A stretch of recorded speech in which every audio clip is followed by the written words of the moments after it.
All right, all right, all right. Hello. My goodness. Yes, Space Megan, it has been quite some time. I know. It's terrible, it's miserable, it's depressing. I understand that. Um, just so you guys are aware, the reason I haven't done a little live stream in a little while is the timeless void in which I do these videos and streams are being renovated by chaotical gods at the moment. So there's a lot of loud banging sounds, and that's just, not really that fun to listen to. So I've found a nice little nook somewhere in the void, which is nice and quiet for now. So I can do this stream. Don't know how long it's going to go for, but that's alright. That's all groovies.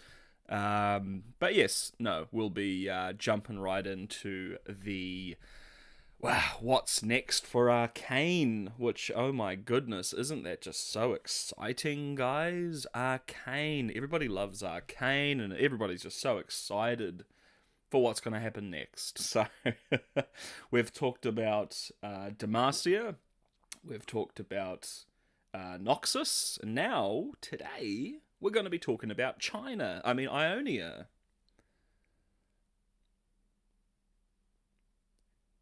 College tomorrow, eh? Oh, gosh. Well, I hope the stream's worth it. I can't make any guarantees there because we're going to be reading lore. Ugh. Yay. League of Legends lore. Yay. That's... it's going to be so much fun. But, previously I've just been kind of going through the League of Legends wiki, which... visually isn't the most exciting thing in the world, I've realized. So I decided instead to create a little Media Ghoul presentation for you guys. Now, one of the things that I quite enjoyed going through the wiki is all of the terrible grammar and spelling mistakes and just sentences that make zero sense. So I made sure to just copy and paste and reformat. So I didn't read what I was copying and pasting, and I've kept it as is. So hopefully we still get some miserable grammar and stuff like that. Yeah, it's going to be fun, especially since all the lore for Arcane specifically is bollocked. Oh, well, except for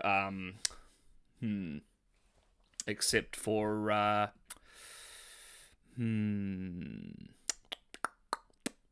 except for Rictus, right? Oh, shit. Yeah, everybody's pretty messed up lore-wise. My goodness.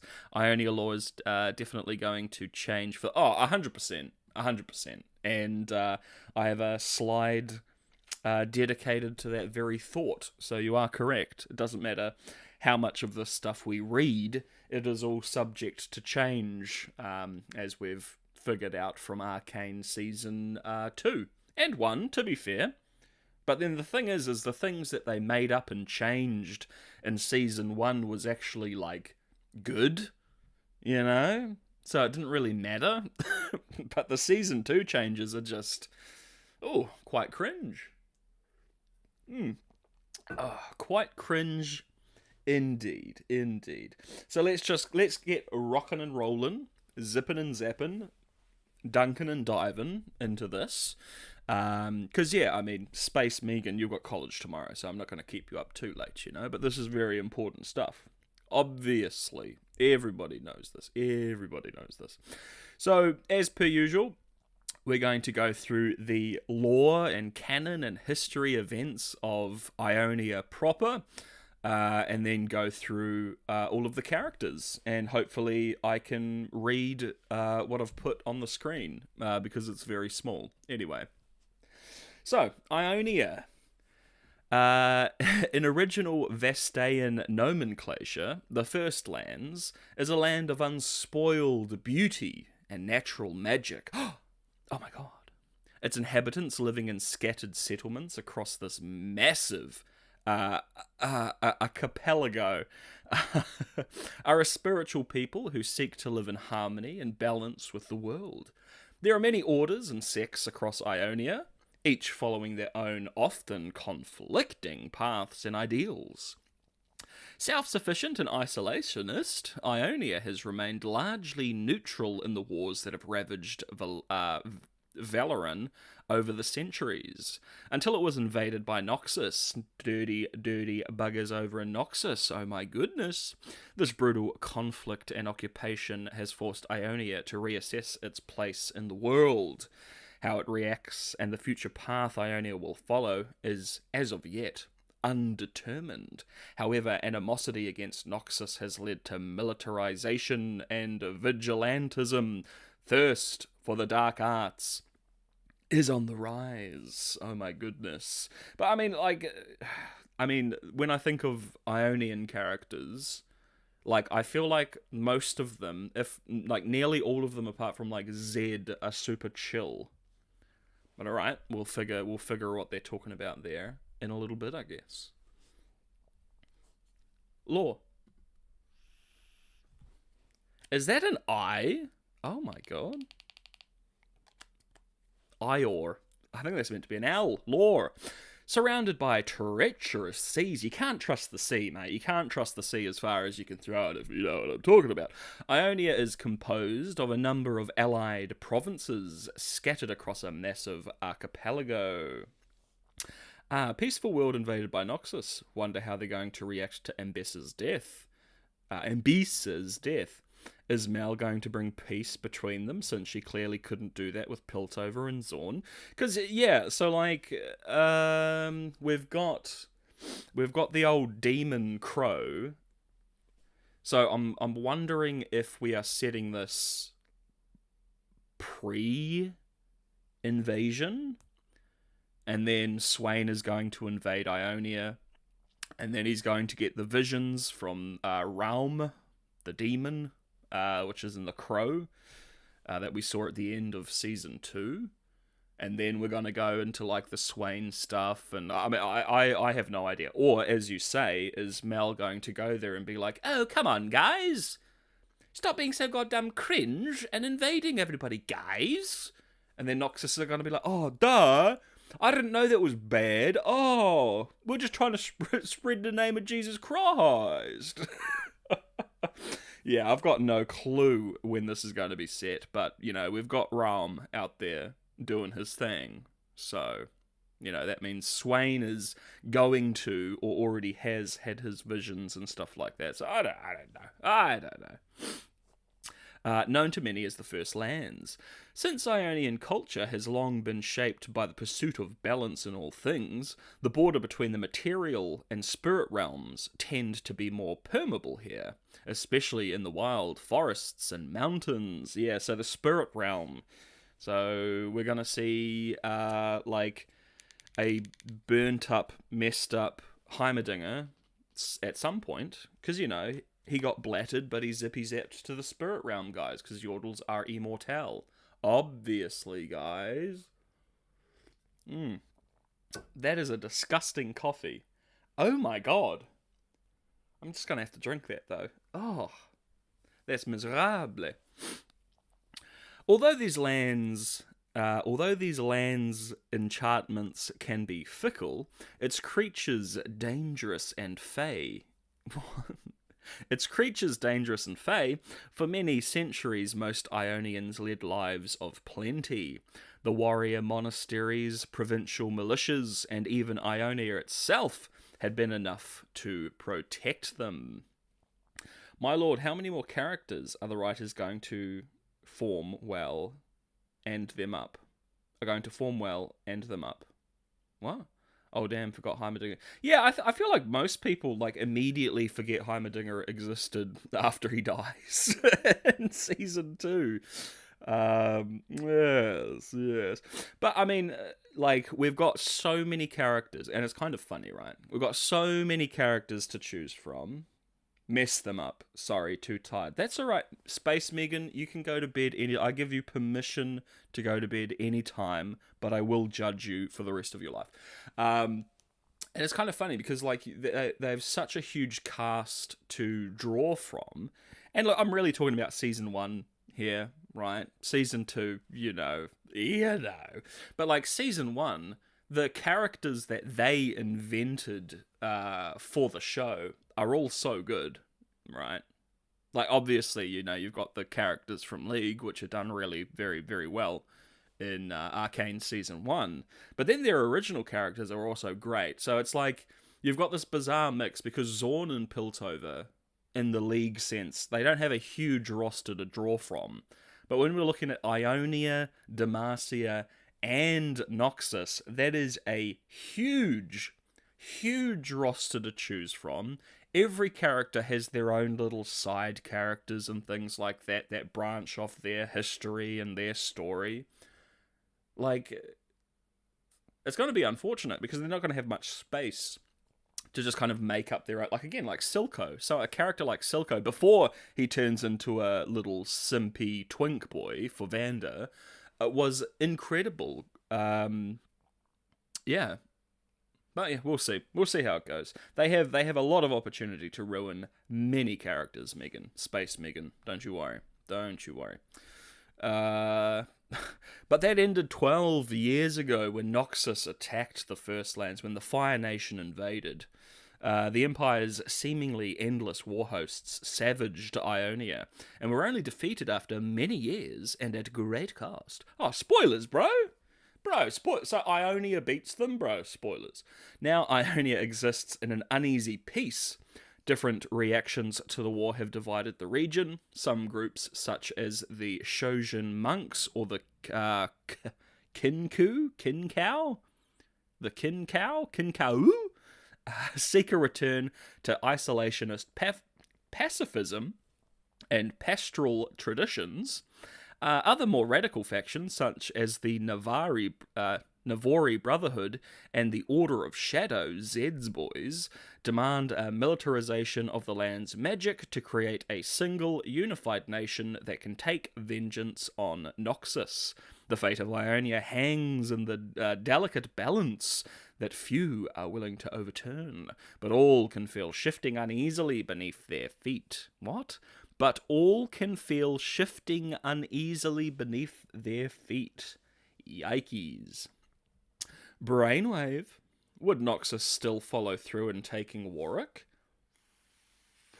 Since Ambessa wanted him for her own personal gain, would Mel want him to advance in her own plans for defense also, or is he like Blap?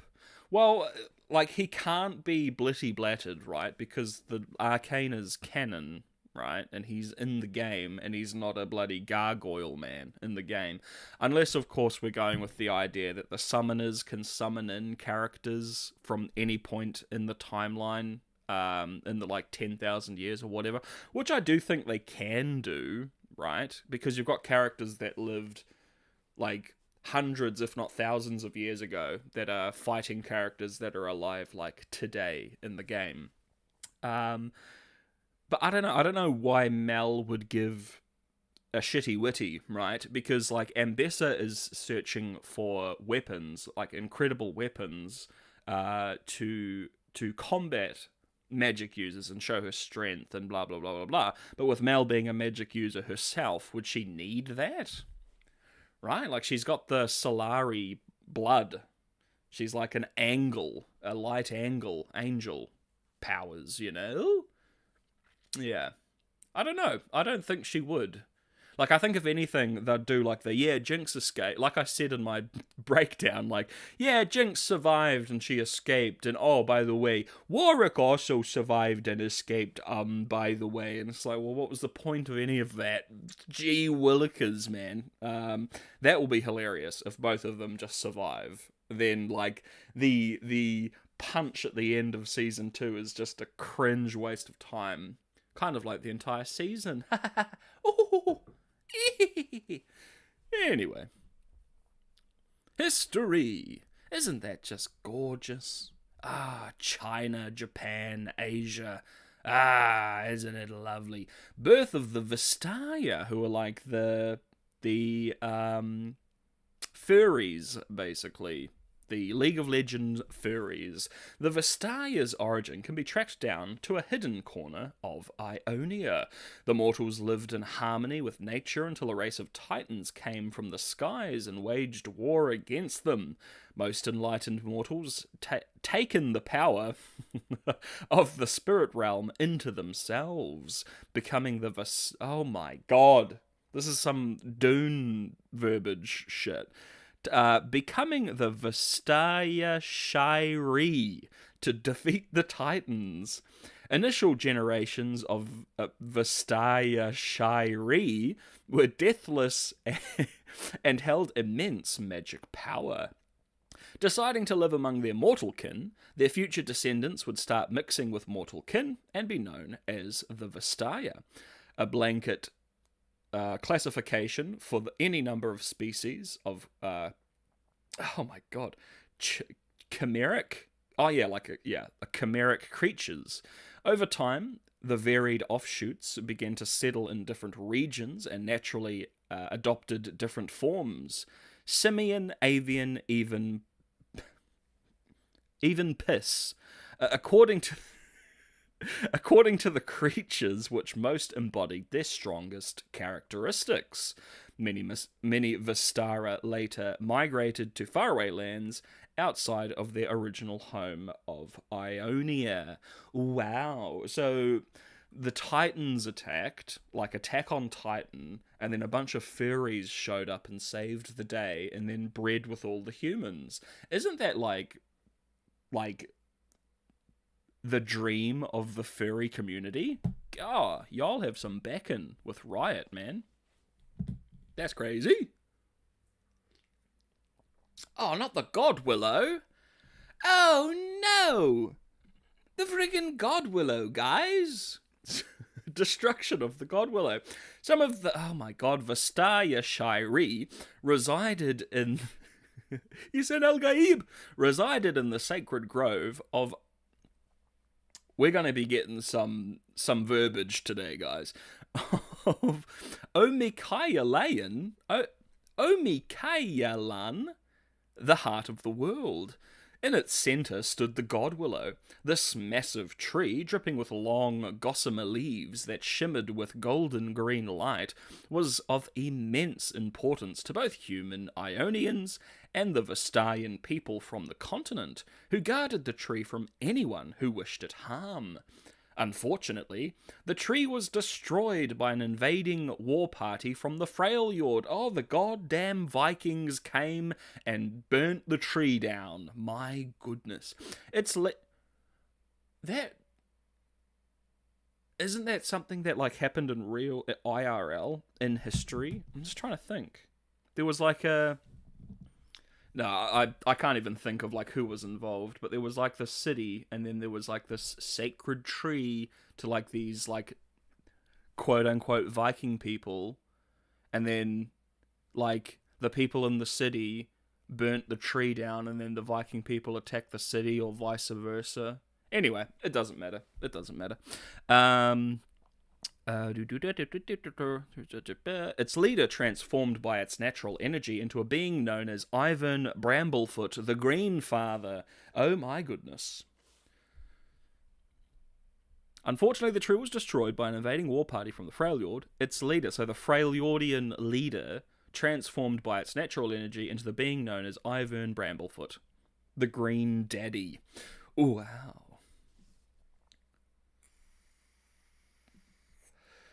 Alright, the Darken War, which are like evil, demon-y type folks, warring amongst themselves. The Darken destroyed any who stood against them. With his crystalline bow, Varus, who is dank AF and one of my favourite characters to play in the game, assassinated enemy commanders and champions, helping the Darken defeat entire mortal armies with ever greater ease. Oh my gosh.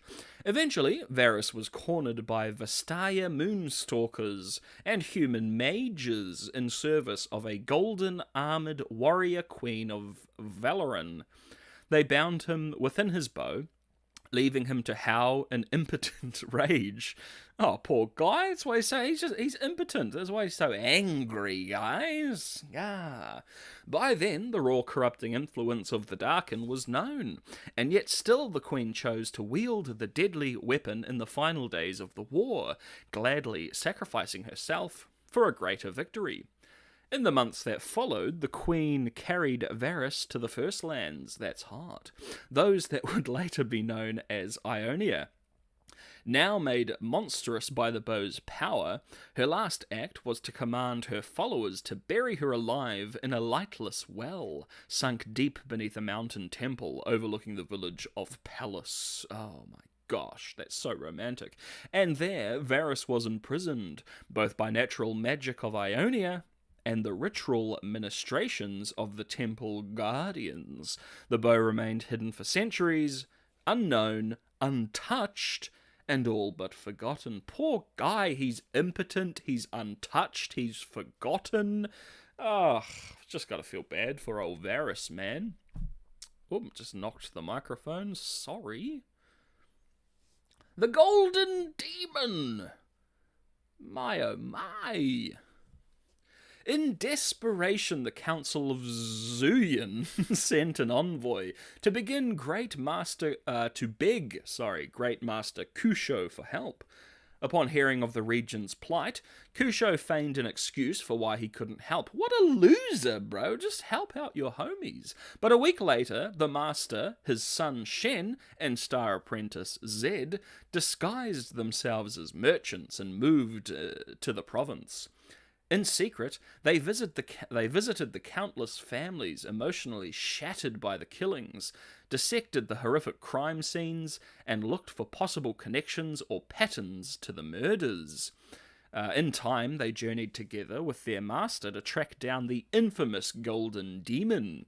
When they finally succeeded in capturing this feared monster, it was revealed to be a mere man named Kada Jin. Oh, Jin! Hey, he's like a shooty man that people thought Silco was going to turn into. That's cringe.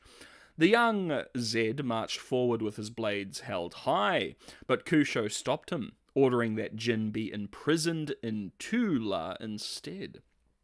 Though Shen and Zed both thought the killer deserved heavier punishment, Shen accepted his father's decision.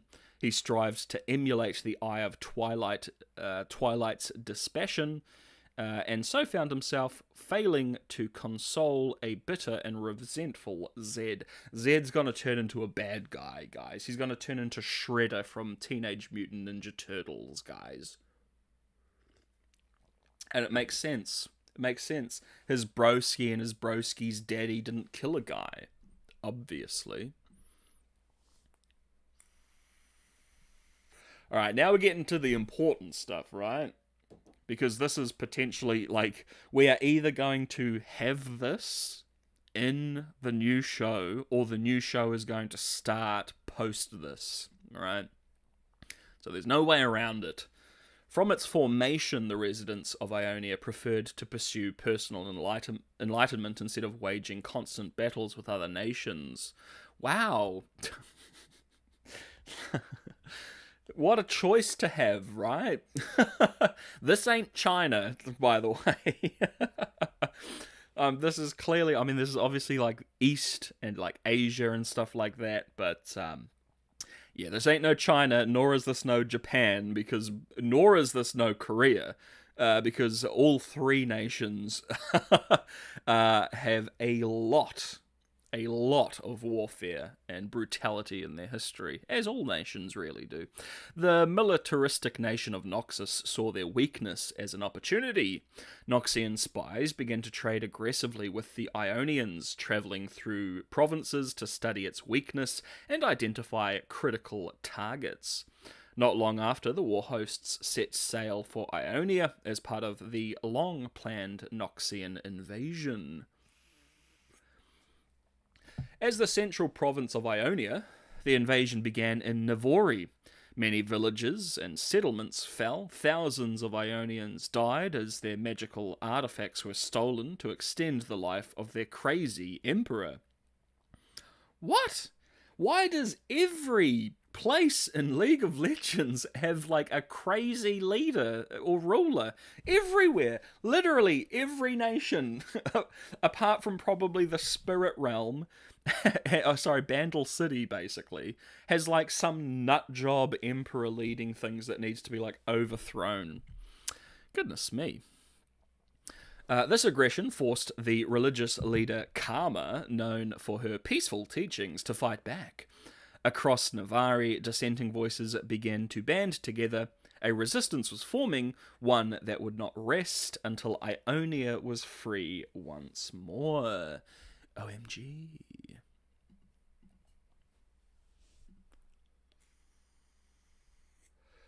The return of my boy Varus, bruv. Two beast hunters, Valmar and his Heartlight Kai, fought against the first wave at the Temple of Pallas. Though their courage was great and they drove off the attackers, Kai was mortally wounded, and a grief-stricken Val carried him inside, believing the well's forbidden magic could restore him.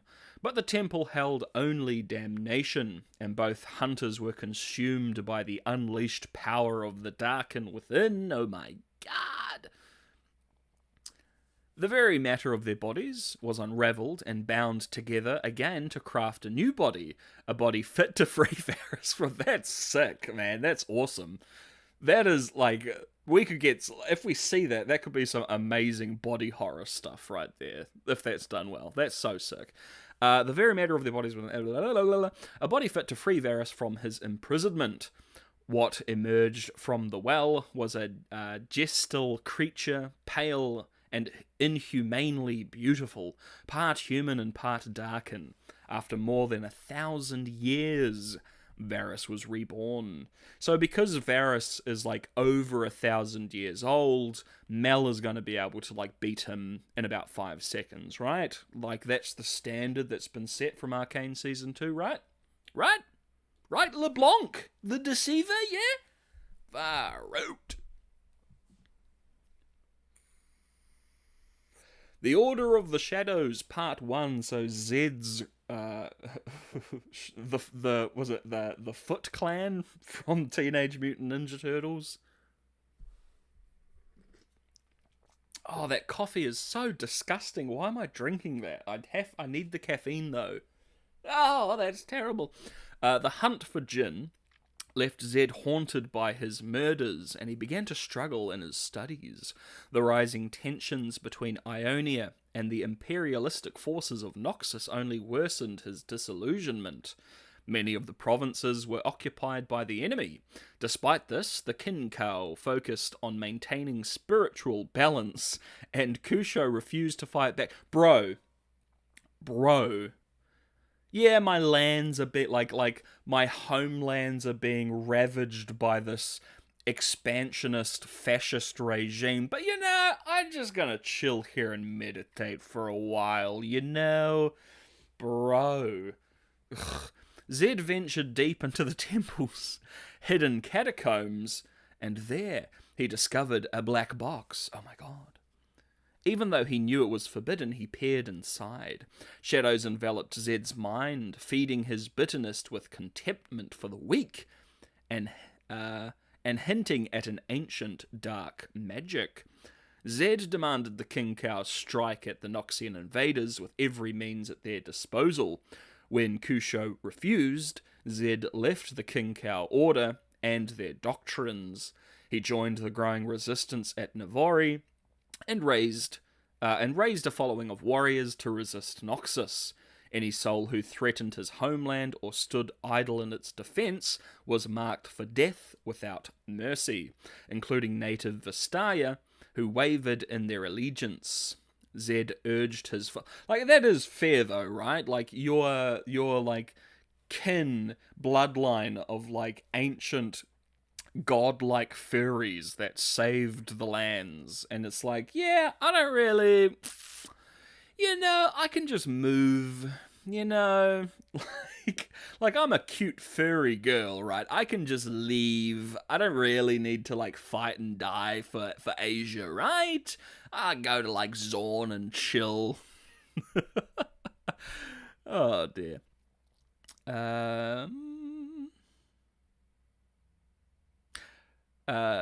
Zed urged his followers to embrace the fervour of war, but he realised his own abilities would never match his ambitions without the black box. Oh my gosh.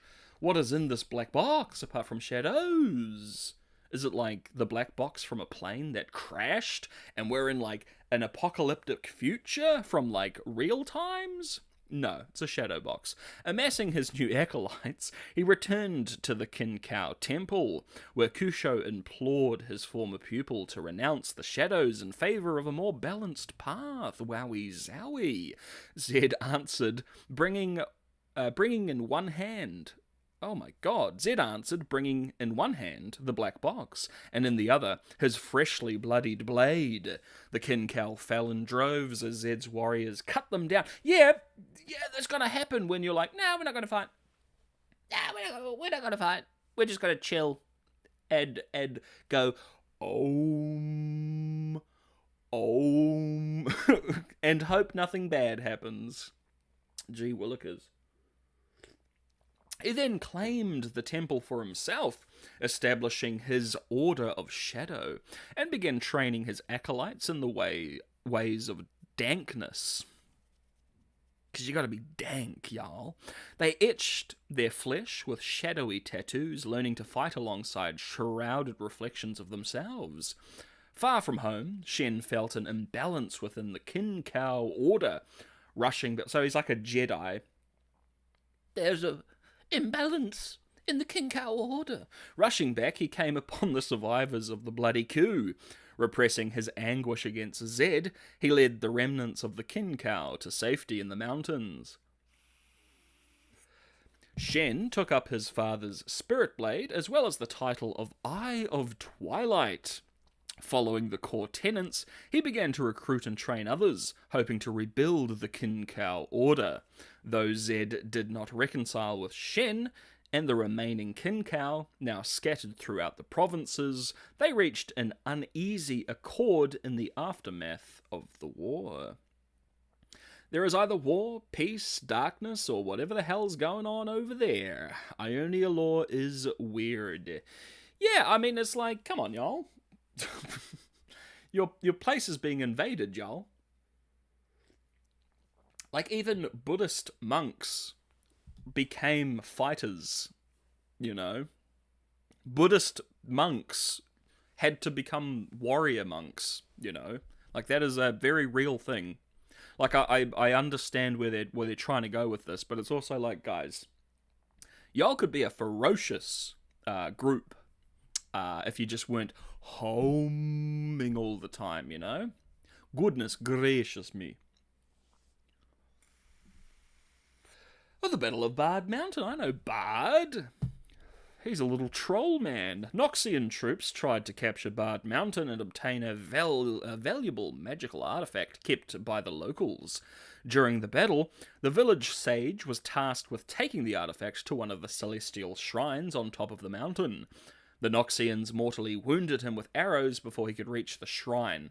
But, as his last act of defiance, he used the artifact to strike his would-be killer, obliterating him and slicing a nearby peak in half. What kind of a relic is this, my boy? Sliced a mountain peak.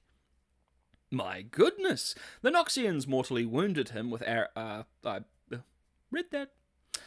The misuse of the artifact's power had drawn the attention of a celestial being who promptly intervened in the event. He retrieved the artifact and took it away from the mortal plane before the Noxians and the Ions could... Bro. This poor villager is like trying to protect this relic out of desperation. He uses it to attack his would-be killers, saving himself. And then Bard plops down from the celestial realm and is just like, yoink. Sorry, my brother, you can't be trusted with that. Going, going. Bro, what the Bard is such a troll, man. I'm not going to help you guys. I'm just going to take the thing that you used to save your life. Soz, Soz about it, bro. Maybe you should, bow down to Noxus. Maybe Bard is like a Noxian stan. That's crazy.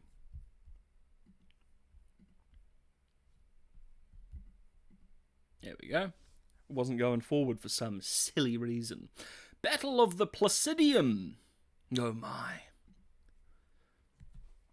At one of the most important points of the war, a war host led by the man, the myth, the legend, Jericho Swain, captured the Placidium and took its defenders hostage, hoping to lure the inevitable reinforcements into a trap.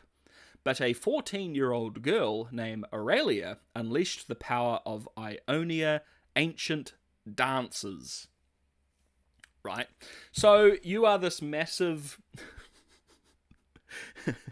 You're this massive war host from Noxus, and you take this place, right? You're, like, killing everybody. Like, it's brutal. You're this, like, expansionist, fascist regime with this massive army. And... And after you take this place and, like, kill a bunch of people, this 14-year-old girl runs in front of the army and starts doing Fortnite dances. Whoa! That's crazy! Oh, no! The power of Ionia itself at the Noxians. A dozen of Swain's veterans fell. They died of cringe looking at this 14-year-old girl do Fortnite dance. They just dropped dead with cringe, sowing chaos in their ranks as the other captives joined her before she struck down the general himself. Swain, taken out by a Fortnite dance. Oh, poor guy. The sight of this rebellious girl hefting his severed arm over her head would be the turning point of the war. The growing resistance was led by Aurelia for almost 3 years of war, but as Ionia united on resistance, Noxian doubled their war efforts. Children were sent as foot soldiers because they too, these Noxian kids, also know how to Fortnite dance, right? So they're not going to die of cringe immediately. They're probably going to join in, right? Trying to exploit Ionian mercy and... which is actually, I do quite like that, right? Like, they send children into the front lines in the hopes that the Ionians will be nicer than them. Like, oh, we're not going to kill these kids, man! Like, we can't do anything! And chemtech bombs bought from an infamous Zornite alchemist bombarded both Ionians and Noxians, right? So that's Singed. We all know and love old Singedy boy. You know, he's gonna do some fun stuff, which we'll get to shortly. Battle of the Placidium 2. And we got Master Yeezy. Those chemtech bombs had gruesome effects on the lands. Perhaps the place where those consequences are most notable is the Wuju village, where rumours of a one-man army raised Noxian attention. In a single night, the entire village was destroyed, its people and culture obliterated by a chemical fire. Even now, years after the end of the war, nothing can grow on this lands, and the souls,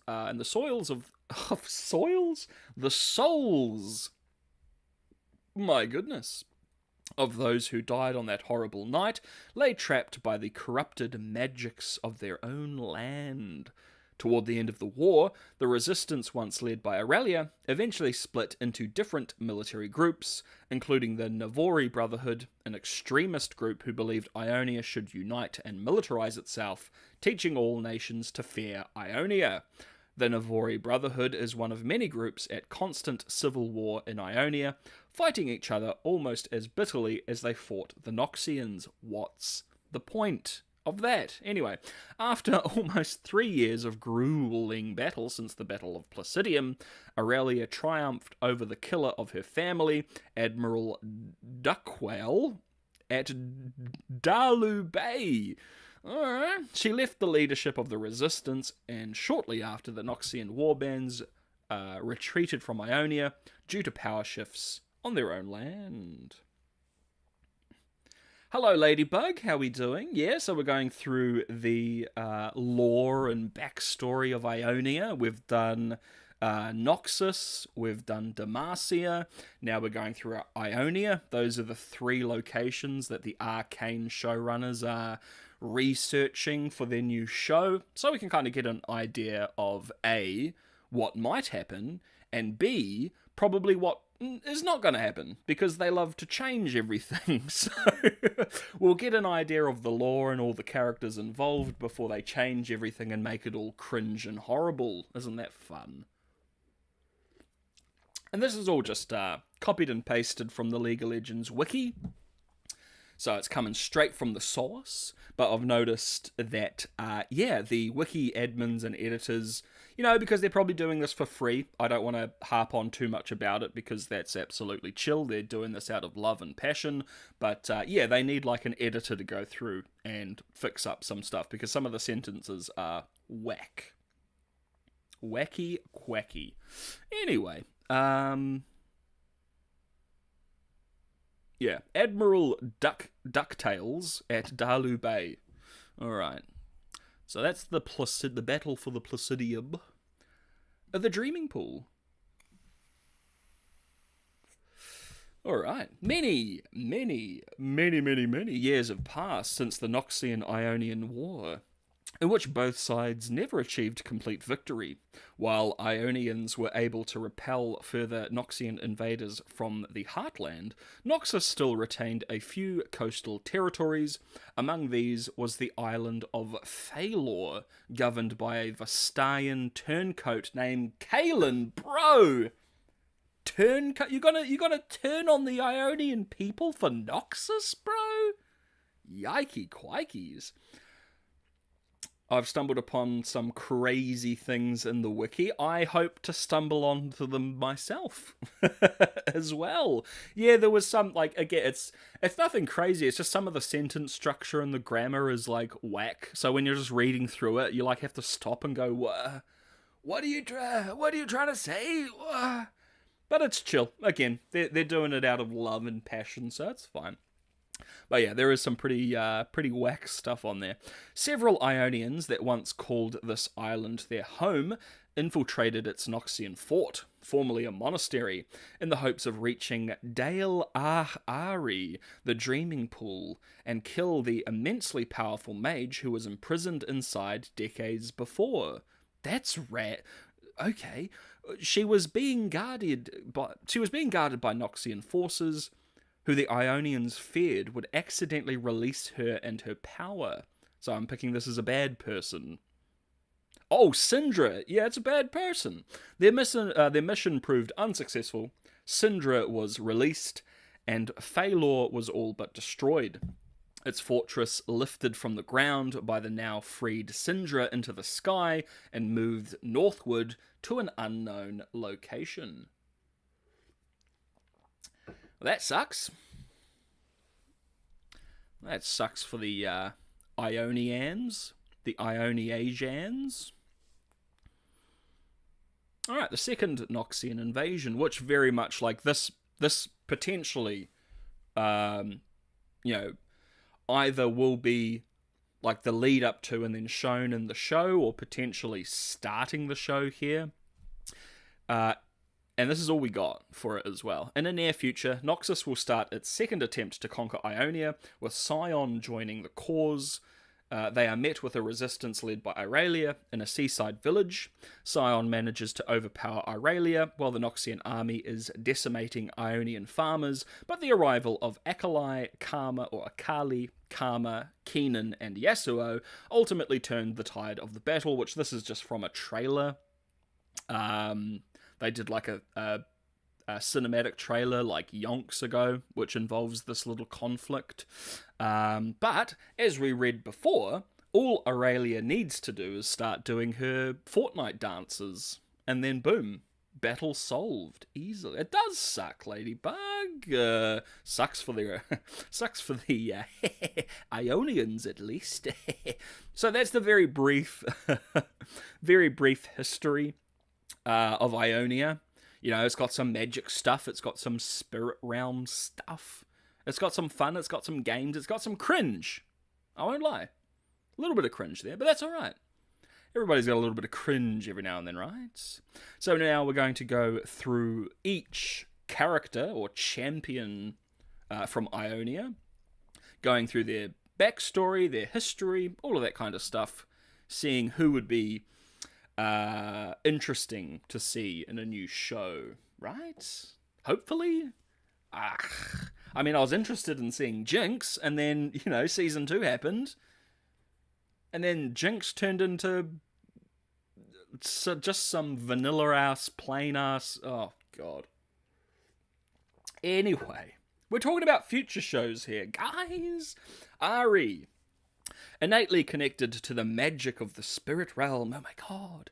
Ari is a fox like Vastaya who can manipulate her prey's emotions and consume their essence. That's pretty kinky. Receiving flashes of their memory and insight from each soul she consumes. Once a powerful yet wayward predator, Ari is now traveling the world in search of remnants of her ancestors while also trying to replace her stolen memories with ones of her own making. Well, babe, Ari, how's about you stop sucking people's souls and then stealing their memories, and then maybe you can have some memories of yourself? Yeah, maybe that's a bit crazy, but maybe you could do that. So here's the crazy, Jinx is Harley Quinn with blue hair now. Here's the crazy thing, Ladybug. That's what Jinx was, and this is what kills me with Arcane. Jinx, as a character, that's all she was in the game. She was Harley Quinn with a Gatling gun. That's it. That's as much depth as a character like that got, right? And then we get Arcane Season 1, and they take a character that is so plain, like Harley Quinn with a Gatling gun, and give her layers and depth and tragedy, and makes her into one of the most interesting characters in the show, and then they shit the bed and turn her cringe and just back into Harley Quinn with a Gatling gun. How do you do that? How do you do that? How is such a thing possible? I don't know. It's pretty cringe though. But yeah, Ari's pretty chill. As long as she's not going around sucking off people's souls, my god. Well, really, I've never played LoL. That's kind of cool that they did all... So much of the characters that we get from League of Legends in Arcane have so many layers put on them. Season 1, I'm talking about, of course. That was one of the incredible things as someone that played League for a decade, watching that show...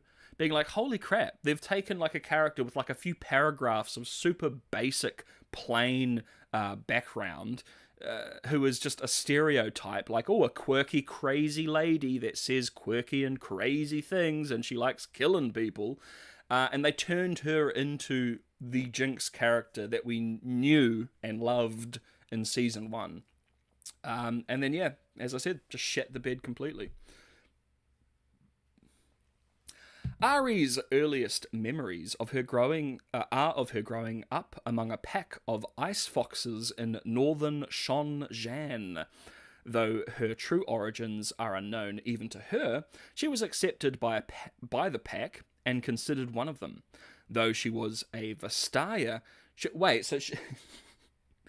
Literal wolves. Okay, sorry. I thought they were being a pack of Vastayan ice wolves. No, this furry, this Vastayan girl was raised by wolves. Okay. She has no knowledge of her tribe except for a pair of sunstones she's carried her entire life. Living in the wild among the ice foxes, Ari began to feel her Vastayan abilities surface as she found she was capable of channeling the spirit realm within herself. Oh my god, she'll be able to speak with Heimerdinger's ghost, yay! Gaining the ability to enhance her in reflexes and control the emotions of her prey. Which that would be quite an interesting ability to try and write into a show, right? This almost predatorial way that she can just control, hamper people's emotions so then they're kind of more placid so she can suck up their souls and eat up their memories. So she was raised by wolves. Does she have like a full wolf form? No. So like this, she like not anthropomorphics per se, or like I'd say furry as a joke, right? But they're like, yeah, they're like human animal mixes. When these like these it's this Vestayan, it's this big long horrendous name, right? When they came down and saved the lands from the Titans that were attacking, like Attack on Titan style, right? And then those like anthropomorphic creatures bred with mortals and then created the Vestayan, which are like half kind of like spirit realm entity, half mortal. So like Ari doesn't transform or anything like that. This is just how she looks. She's got the like the 9 tails and the ears and stuff like that, but she's pretty much like a mortal human with access to magics and stuff like that. So no ice wolf form, I'm sorry. Ari often watched humans from afar for years, until she found one wounded by a stray arrow. Ari found she could feel his life force seeping away, and followed her predatorial instincts, absorbing his... Oh, I just find that kind of funny. Like, I thought it was going to go, like, she's going to save him, and it's like, she finds this wounded guy and then just eats his soul. Sorry, soz, bro. I ain't helping you. Absorbing his spiritual essence and feasting on his memories, emotions, and knowledge on human language. She feasted on that poor boy. As she grew closer to the fringes of Ionian society, Ari became addicted to feeding off the spiritual essence of mortal. I thought Ari was like a good person. What the hell? I thought she was like one of the quote-unquote good guys. I'm learning something here. Goodness me. Eventually, Ari saw memories depicting how humans perceived her, a terrifying monster. Distressed by this, Ari tried to stop from feeding on mortal essence, but realized her powers slowly faded if she did, deciding to fully embrace her nature as a monster. Bruh. Yeah, poor dude indeed. He was like, oh, this kawaii fox girl's coming to nurse me back to health, and just instantly dies. And gets his memories, soul, and emotion just eaten. Yeah, I mean, maybe Ari will become chill. This is her young years, right? She's a young Vestayan lady. Maybe she figures it out, you know? But she is currently embracing the idea that she is a monster. My goodness. Okay. One day, Ari met an artist who, instead of running away from her in fear, actually offered his own essence in exchange for... Bro, so the furry met a simp, literally immediately simps for her, right? Oh, you can suck up my soul, I just want you to love me. Love me, please, my kawaii fox girl. For the first time, Ari felt genuine happiness without having to feed on spiritual essence, and the two fell in love. Sometimes simping works, I guess. Though Ari pleaded that she was too monstrous for him, the artist explained that he loved her wholly despite her monstrous nature. The two would often sit by a lake at the edge of Ionia, as Ari blissfully watched her lover paint pictures of the flowers. Unfortunately, Ari lost control of her ravenous instincts one day and completely drained her lover, killing him. Ari! What the hell? Ari despaired over this and mourned the... I thought we were going to get, like, the artist gets killed by someone else, and then she gets on this, like, vengeful mission. Okay. Ari despaired over this and mourned the loss of the first and only person she truly loved, retreating further even from society. Grief-stricken over the loss of her lover, Ari retreated from society and travelled to the Garden of Forgetting.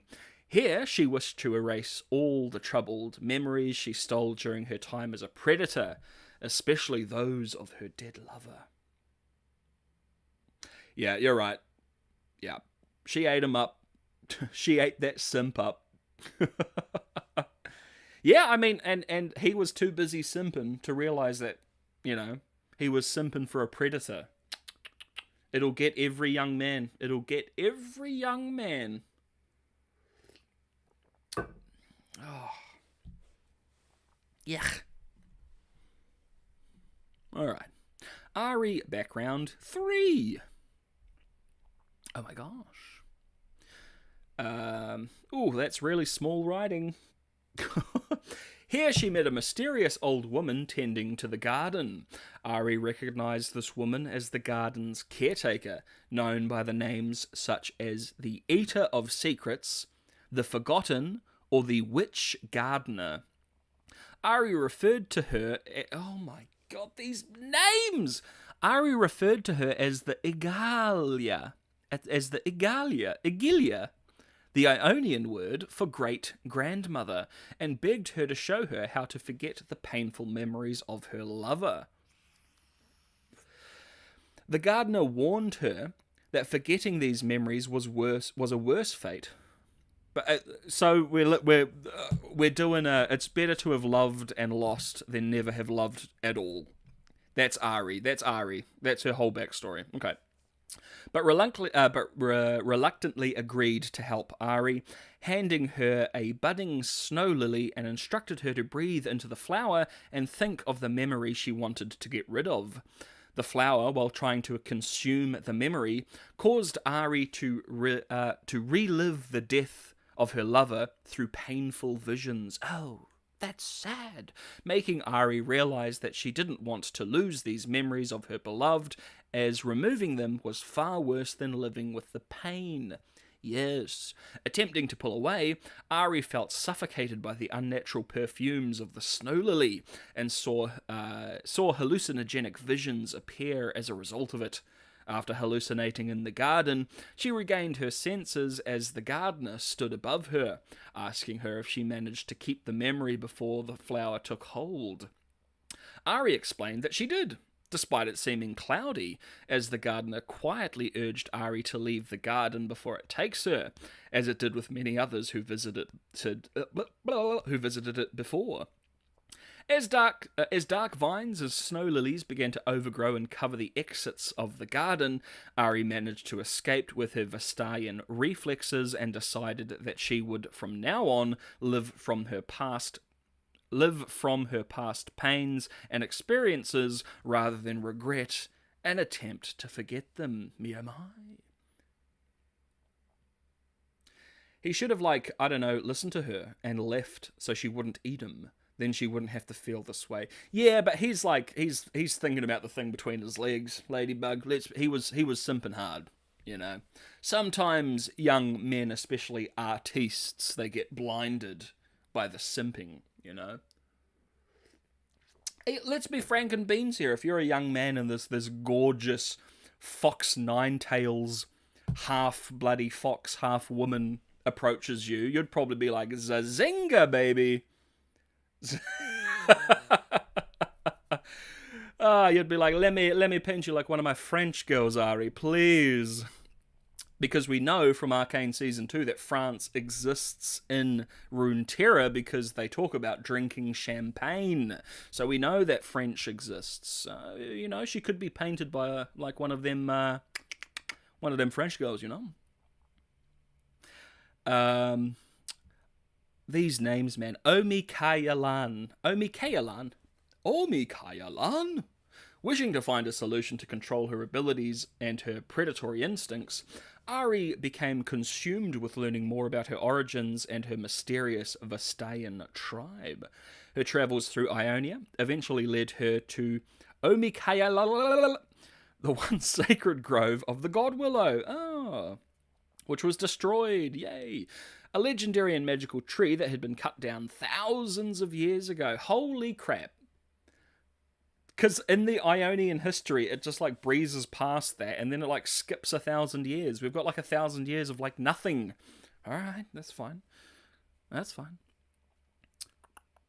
There she met several spirit creatures that protected a God Willow sapling, including Vestayan lords such as Himonshi, Gaish, and Gaish.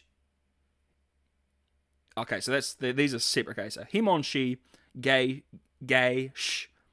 the Tailcloak Matriarch, and a mighty fox spirit named Seinen Thousand-Tailed, so like Naruto. Here, Ari learned to embrace her wild Vestayan nature, continuing her search for her lost tribe and leaving the sacred grove. OMG. I guess all it took was a little chit-chat.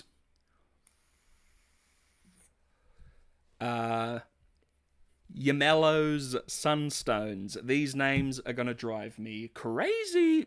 Demacia and Noxus were easy. They were all like Eurocentric European names. We're gonna struggle here. On her search for her lost tribe, Ari travelled to an Ionian market, taking in the new environment. A fortune teller named Hirin approached Ari and recognised her twin sunstones as the work of a talented artisan named Yamelo. Curious, as these sunstones were her only link to her lost tribe, Ari asked the fortune teller for more details about Yamelo as the two conversed in her caravan. Offering Ari tea, Hirin proceeded to tell Ari what she knew about Yamelo, explaining how he was a master sculptor, known for collecting fossilized lizard eggs and carving them into... That is the most random thing. I was not expecting that. Gay. You know, he's gay-ish, you know.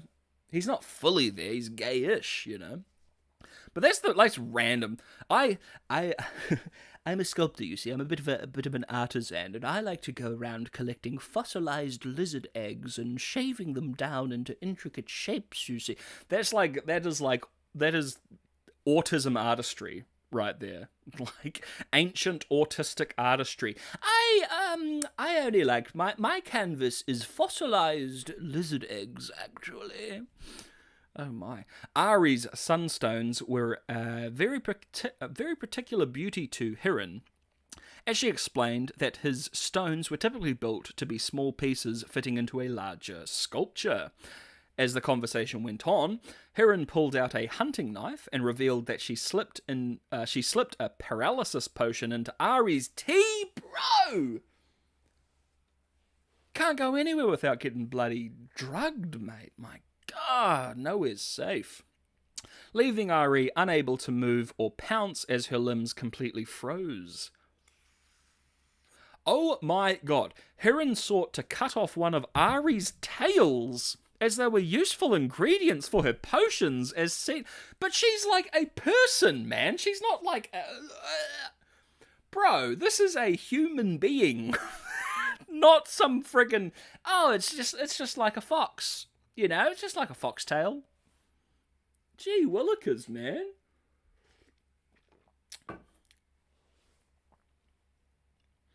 Even a powerful demon like her isn't safe. No, you have to watch yourself, ladies. Even if you're a powerful, century-old, god-like spirit creature, you gotta be careful, you know? Especially if you got a whole bunch of tails, valuable tails. Despite being paralyzed, Ari managed to use her soul-devouring abilities to steal essence from Hirin and make herself strong enough to move again. Enraged, Ari began to devour Hirin's essence, seeing flashes of her memories and witnessing the hardships she faced in life. Empathizing with the person that just drugged you and was about to chop one of your tails off because they're valuable. Okay, babe. Ari decided to spare her life. Dude, devouring the memories of their encounter and leaving Hirin to forget what just happened, Ari then left the market with a new lead to follow on her quest, the craftsman Yamelo. Babe, you couldn't control yourself with your artist lover, which like pulls you into this like depressed state. But oh, this freak that drugged me, yeah, you know, I feel bad. God, I just feel so bad. Yikes. Alright, Spirit Bloom Festival numero uno. At some point, Ari found more clues about Yamello that required her to travel to the pirate city Bilgewater. Now, that would make for a good show. That would make for a grand show, in my opinion, a Bilgewater show. That would be pretty sick. Pirates of the Caribbean fantasy steampunk style. In order to do so, however, how can you control yourself now? But then, exactly. She's been drugged and all. Exactly. Anyway, it's fine. Moving on. In order to do so, however, Ari realized that she needed a bodyguard to escort her overseas. Why? You can suck people's spirits off, Ari. What are you... Traveling to Waylay during a Spirit Blossom Festival, Ari found herself at a local tea house in search of anybody willing to act as her protecting... Oh, look at that. Willing to act as her protecting in Bilgewater. I think you mean protection? I think maybe that's what you're looking for, protection. Overhearing a conversation about Noxian warriors living in the village, Ari became curious and asked where she could find a mighty warrior like these Noxians to serve as her guard. Pascoma, the tea house owner, immediately denied Ari and refused to allow anybody dangerous to stay in her house, insisting that Ari leave if she intends to bring in a warrior. Ari didn't want to stay at a different tea house and agreed to respect Pascoma's wishes before disappearing into her room. Babe, just go to a different... Why do you need to go to... Just go to a different tea house. Fine, it's alright. Noxian's bad. It's alright.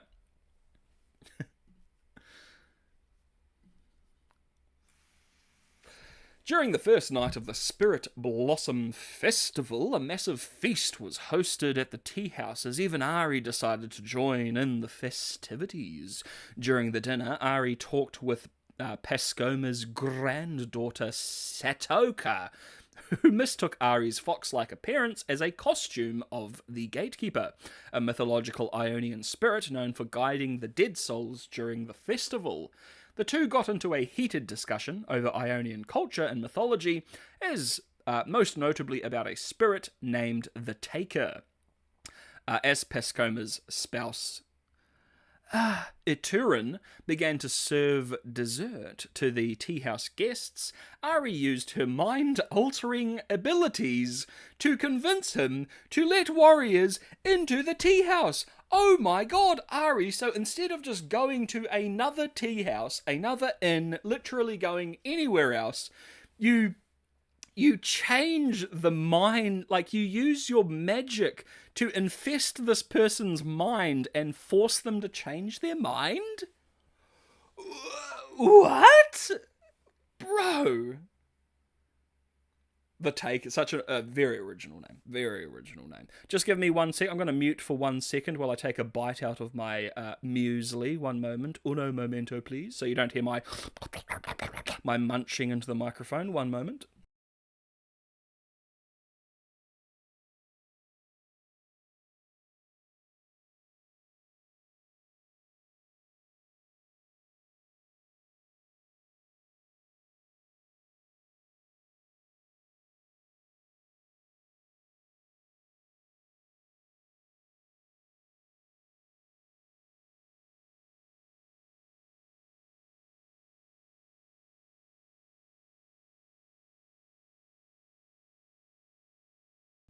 Oh my. Yeah, Ari is like a villain. I'm slowly realizing that I didn't think that. I thought she was like chill. As you said, Ladybug, like I thought she was chill, but Ari ain't chill. She is like the opposite of chill. That's crazy. She a villain. At some point, Ari met Yasuo, the man, a lone swordsman in search of a purpose outside of Ionia. They both wanted to find things outside of their homeland, so Ari managed to persuade Yasuo into accompanying her to Bilgewater, officially hiring him as her bodyguard. Though the two set sail and travelled together, Ari kept her Vestalian nature and identity a secret from Yasuo. babe, you have fox ears and 9 tails. How are you going to hide? How are you going to hide your Vestayan nature from Yasuo? Babe. What? Oh, it's a costume. It's a costume that I just never take off and just moves independently of itself. Yeah, cool costume. She's far from chill. I'm wondering where she stands, though, because sometimes she knows empathy and other times she's pure evil. Well, my assumption is that all of this, like, predatory nature that she has is going to be focused onto, like, either her enemies or the enemies of Ionia. Like, you know, she's growing and developing. This is all of her backstory, so maybe she, like, kind of gets a bit more, you know, focused in on maybe saving Ionia from Noxus or whatever. We'll see. Or we won't, and it just won't tell us. That is also an option. Ahri and the Shadow Isles. So, I would love to see a show based on the Blessed Isles becoming the Shadow Isles. That would be so sick. So sick. Especially in the, like, style that Arcane does. It'll be pretty tragic. It'll be pretty awesome. It'll have a great climax when the Blessed Isles become the Shadow Isles. And you could do that in, like, a season, you know? Maybe 2. In pursuit of the Sunstone, Ahri travelled to the Shadow Isles by herself, leaving her cloak behind in the forest. Here, she encountered and befriended the nature spirit Maokai, who I played a shit ton of Maokai back in the day, who explained his origins as a spirit that once helped the Blessed Isles flourish with life before the ruination of Halia. Searching for Gangplank, someone I also played a shit ton of, Maokai revealed that he actually allied himself with the wicked wraith Thresh. Oh, the bad boy Thresh himself? Using his artifacts to stir the mist and causing it to form impenetrable walls and weaken Maokai by infecting his roots within the Visani vaults below the Isles. Who she discovered had travelled... That is a monster sentence, my god. Who she discovered had travelled to the Blessed Isles long before the ruination. Yasuo arrived on the Shadow Isles as part of the crew of the Charming Lady, accompanied not by Braum, who is Braum, by the way, is Loris, of course. Everybody knows that. Everybody knows Loris didn't die at the end of Arcane. He got a crossbow bolt in his throat, so that, like, changes his accent. So he's more like, Braum is here. And he changes his name, and he goes and lives in the Freljord, and he takes his shirt off. Everybody knows this. It's canon. Anyway. Accompanied by Braum, Ilaoi, Pike, and their captain, Sarah Fortune. Miss Fortune, who I also played a crap ton of back in the day. Her ult is good fun. The group faced off against a threatened Maokai before Ahri intervened, clearing the air and explaining the situation that Maokai shared with her. As the crew also wanted to find Gangplank, they realised they would most likely be in Thresh's fortress, which was being protected by walls of black mist. Ahri planned on heading to one of the Visani vaults in search of more evidence, but the others insisted on accompanying her to cleanse Maokai's roots, to which she reluctantly agreed. Yeah, these names are driving me crazy too, Ladybug. They're pretty rough, but it's alright. Yeah, Loris, you know, he's just going to become Braum. Like, he's literally Braum. Come on. Come on, y'all, get with the picture. I got a picture of Maokai. The crew pushed back the black mist infesting the vault while Ahri slowly gained more knowledge and clues about her ancestors, discovering that they had a deep connection to the Shadow Isles and created technology based around preserving memories. Though they managed to cleanse Maokai's roots, oh my, he would regain his strength slowly and remained too weak to immediately help clear out the mist. Instead, the group planned to travel to an undersea temple of the Bahru, as Maokai gave Ilaoi one of his seeds to be blessed by her god. Oh my god! Her god Nagakaborus, allowing him to quickly restore his grove and clear out the mist. After Pike managed to locate the deep undersea temple and Iola convinced the Buhru serpent coolers to tame the sea monsters guarding it, the crew travelled into the undersea temple and found a place to purify the seed of the black mist and blessed it. We ain't going to be seeing any of this in the show. Like, 10 trillion% none of this is going to be in the show, but we'll go through it anyway. Ari, using her powers to aid in the process, nearly lost control of herself due to the black mist corruption within the seed before regaining her sanity. OMG. With the seed now successfully blessed, the crew sailed back to the Shadow Isles to return it to Maokai. On their way to Maokai's grave, the crew met an undead shamed named Nekrit. Oh, that's cool. That's that YouTuber guy, right? Nekrit. I wonder if he named himself after that character, or if they put Nekrit in the League of Legends lore because of the YouTuber. Revealed to be the former advisor of Vago, the ruined king of Carnivore. Nekrit explains and reveals the true unknown origins of the Shadow Isles and how it was formed by the broken heart of Vago after the tragic death of his wife, Isolde. Finally, Nekrit warned the crew that Thresh's grand plan is to use artifacts of power to reawaken Vago from the mist before bidding them farewell and urging them to stop Thresh's ritual. Honestly, as weird as it is, I'm excited for the show if it comes out. Yeah, I mean, look, I'm hesitant, but also quite excited. I hope and I pray that the writers learnt some lessons from season 2, but I don't think they did, unfortunately. But it's like you got season 1, which is an absolute, home run, and then you got season 2, which is absolute misery. So we're gonna have to wait till the next show to see what the actual consensus is, right? Whether or not season 1 was a fluke or season 2 was a mistake, right? Ugh, we'll see.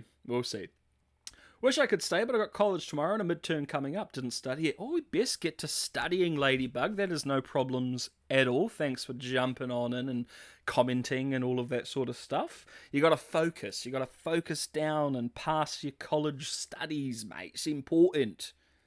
It's important. Not like me. I don't need to sleep or anything, so it's understandable. Like, I don't get it because I'm like a 4,000-year-old ghoul, but I get it. I understand. That's all right.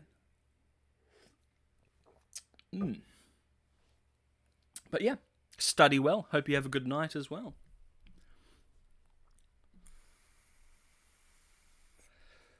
Ari, facing Thresh. With Maokai reinvigorated by the purified seed, he managed to clear out the walls of mist and expose Thresh's fortress, allowing the crew to enter. Thanks for replying, you too. Absolutely, Ladybug. Have a lovely night. Inside Thresh's library of agony, Ari found Thresh's collection of Vesini artifacts, as well as Gangplank's Sunstone, which he discovered was a vessel used to contain memories. However, the Sunstone seemed depleted and drained, with only some residual memories of her ancestors. Wishing to examine it more, Ari took the Sunstone for safekeeping. The crew eventually managed to find Thresh and defeat him in battle, returning him to the Black Mist. Oh, how sad.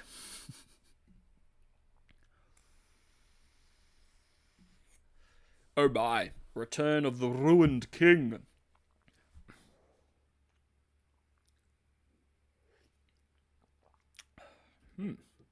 Now searching for Gangplank, the crew travelled to the heart of the Shadow Isles, hoping to stop him, but arrived too late. Oh no! As Gangplank has already reawakened Vago. Though he attempted to capture Vago within a Buru artifact, He fails and becomes possessed by the ruined king as he flies towards Bilgewater alongside a violent harrowing in search of his dead wife's crown. Forced to fight the crew under Vago's control, Gangplank was defeated and imprisoned by Sarah Fortune's ship. Meanwhile, Ari managed to sense something lingering in the black mist and received visions of Vago's discarded memories, seeing the negative parts of his marriage and learning the truth that his love for his wife was not as pure as he tells himself. Oh, so many simps. So many simps in the League of Legends lore. That's sad. Shipwrecked. That is not how you spell shipwrecked. I'm going to tell you that right now. I don't believe that is how you spell shipwrecked. I think that's my mistake, though, so I'll give the League of Legends wiki people a break on that. In order to pursue Vago, Yasuo volunteered to channel the wind into the sails, and Ari empowered him with her own magic. While Eleo interrogates Gangplank for a way to defeat Vago, he reveals that the discarded memories discovered by Ari would most likely be capable of weakening Vago enough to be defeated. Though they manage to reach Vago, he sends out a gale of black mist, shipwrecking the crew on a mysterious island with mystical winds. Here, Yasuo became haunted by visions of his past and confronted a shadow resembling his dead brother. Seeing Yasuo's past play out in action, Ari began to empathize with him and share her own grief over her dead lover, allowing him to defeat the shadow and overcome his past. The ship is eventually repaired, allowing them to make it back to Bilgewater in time to prepare them for Vago's harrowing. Oh my.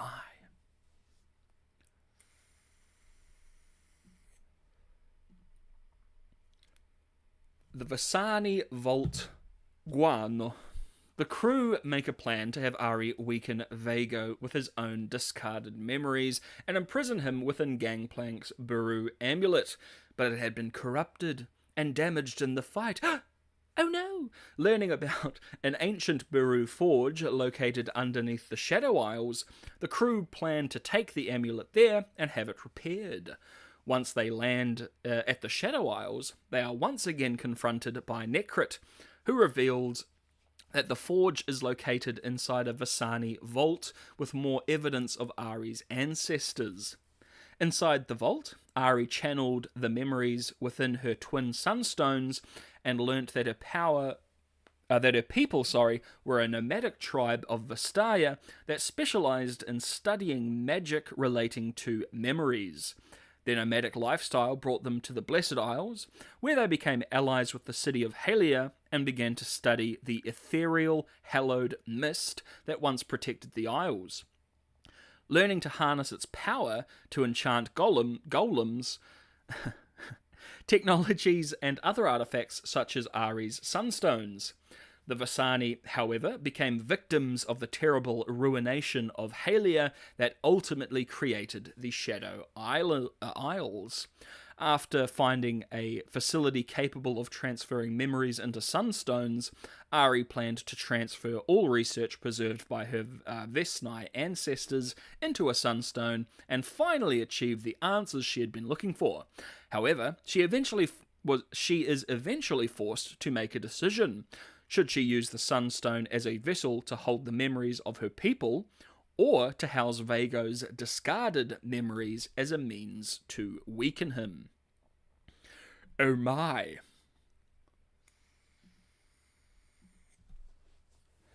Just have a quick sip of this disgusting coffee. Oh. Ooh, that's bad.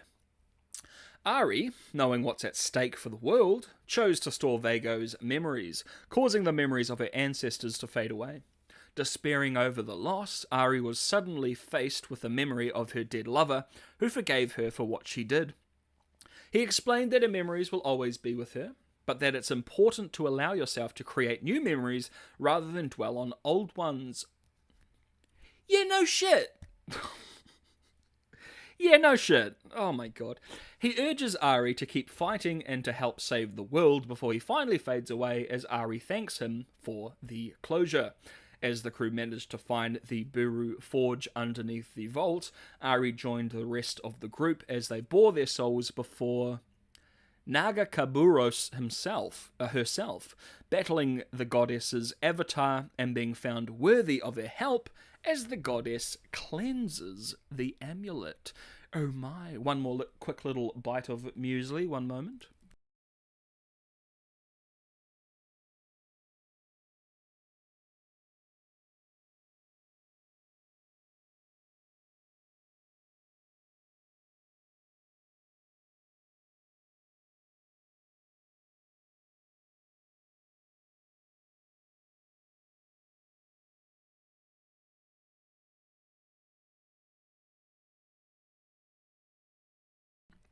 Alright.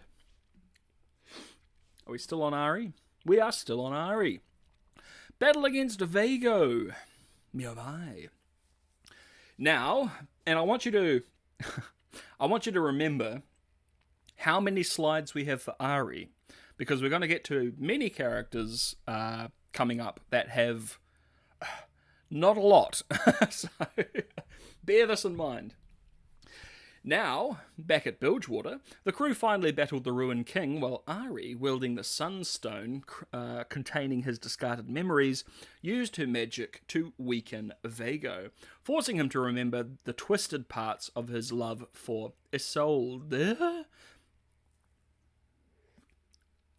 Once beaten, Ari hit him with more of his memories, forcing him to relive his death when an angered wraith of Isolde killed him at the Blessed Isles. While distracted, Sarah Fortune used the opportunity to imprison Vago within the amulet. Though he nearly corrupted her soul and tempted her to follow him in the process, she was ultimately successful as the Ruined King was finally banished. With the battle over, Ari celebrated with her new friends at the Baron's Rest Tavern, where each member of the group talked about their future plans now that Vago had been defeated. Ari revealed that she plans on returning to the Shadow Isles, wishing to see what else she can learn from her ancestors and dedicating herself to living in their footsteps by bringing life and new memories to the world. So I don't think Ari is going to be in the upcoming show. Like, her entire backstory is so disconnected to, like, Ionia. She's often out doing other things on the away from Ionia, so it'd be bizarre if she is, but you know, the writers don't really care about all this, so it's fine. So we've got Akali. Abandoning the King Cow order and her title of Fist of Shadow, Akali now strikes alone, ready to be the deadly weapon her people needed. Though she holds on to all she learned from her master, Shen, she is pledged to defend Ionia from its enemies, one kill at a time. Akali may strike in silence, but her message will be heard loud and clear. Fear the assassin with no master. Oh my.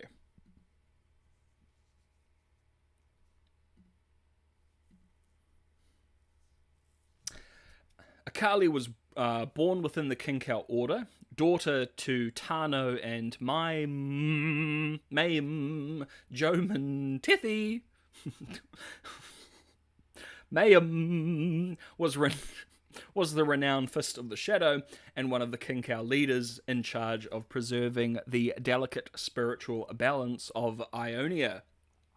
As a child, Akali's parents would often be called off on their duties, leaving her under the care of other King Cow masters, such as Master Kusho or Keenan, who's a little yordle man.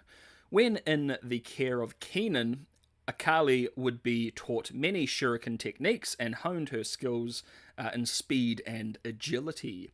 Being a prodigy, Akali, whatever you want to say, Akali showed great promise as a member of the King Cow Order and would often train alongside Master Kusho's son and appointed successor, Shen.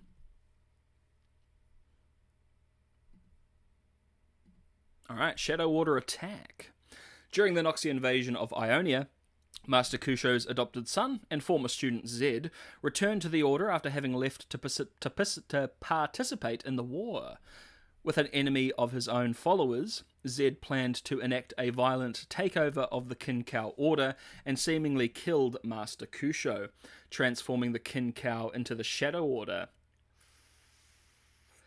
Zed and his acolytes proceeded to kill the remaining Kinkow, including Akalai's father Tanu. Luckily, Akali,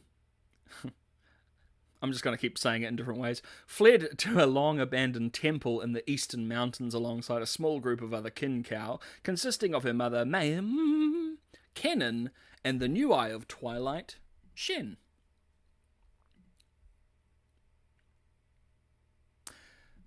Encounter with the Navori Brotherhood.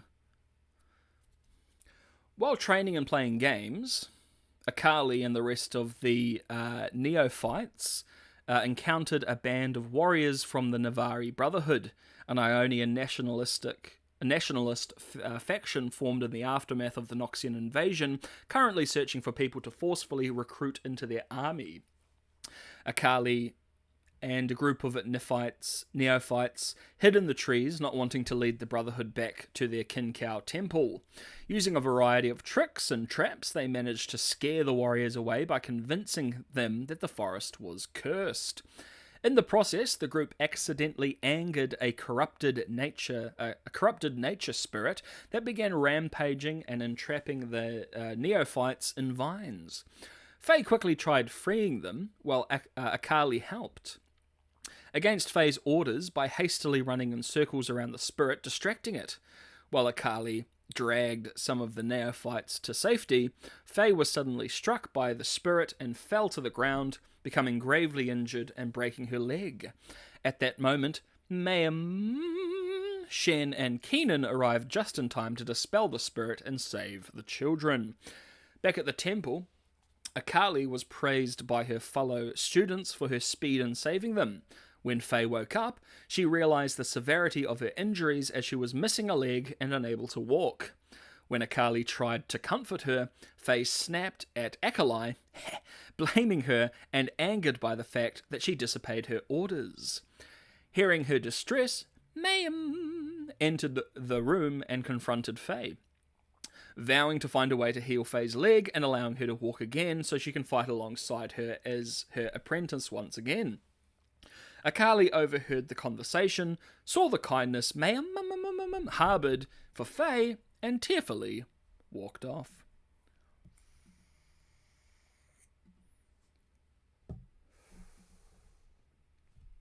Alright, becoming the Fist of Shadow.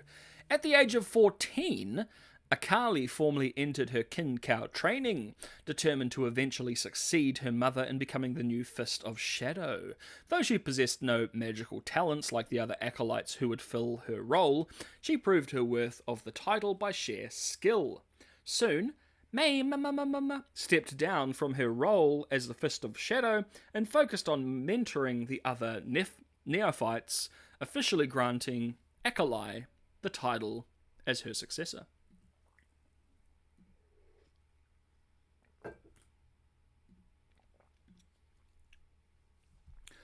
Alright, leaving the Kinkow Order. As the Noxian invasion ended and the Shadow Order reached an uneasy accord with the Kinkow, Akali slowly saw the suffering of her people still endured. She began to question her purpose as the Fist of Shadow, and whether or not she was truly fulfilling her duties in pruning the tree. What? Alright. Shen would constantly urge restraint, teaching her meditation techniques and mantras to tame her spirit. However, Akali believed Shen was holding her back, constantly arguing and defying him as she took down Ionia's enemies in her own way. Finally, growing sick of Shen's views on Ionia's balance, Akali insulted the entire order by declaring their impotence, claiming their lack of action in favour of spiritual balance has led to more Ionian suffering in the material realm. Completely agree, girl. Completely agree. Akali officially left the Order, discarding her title as Fist of Shadow, while Shen let her go without arguing. Shen believed that this was a path that Akali must walk alone, with hopes of her returning to the Order one day, though he knows that this is a decision only she can make. Oh my.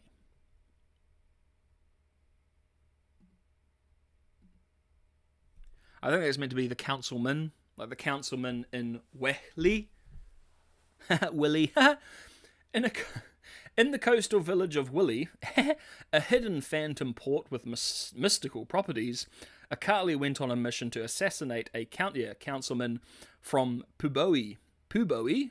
What? Oh my god, these names. Who had sold out his own people to Noxian invaders in exchange for gold and safe passage through. She visited her tattoo artist, Bo Lee, a Vestalian artist who ran a tavern in the port, while drawing a tattoo of a dragon on her back. The Pooh Bear councilman walked into Bo Lee's tavern accompanied by 3 guards. Akali planned to kill them on the spot, but Bo Lee urged her to do her business outside of his tavern this time, to which she agreed. Once outside, Akali approached and killed the councilman's guards by hiding in a smoke cloud and firing several kunais before finally killing the councilman himself.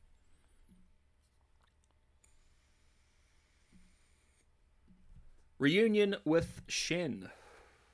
Despite being an independent assassin and having left the Kinkow Order, Akali still retained a close relationship with Shen, who continued acting as her mentor.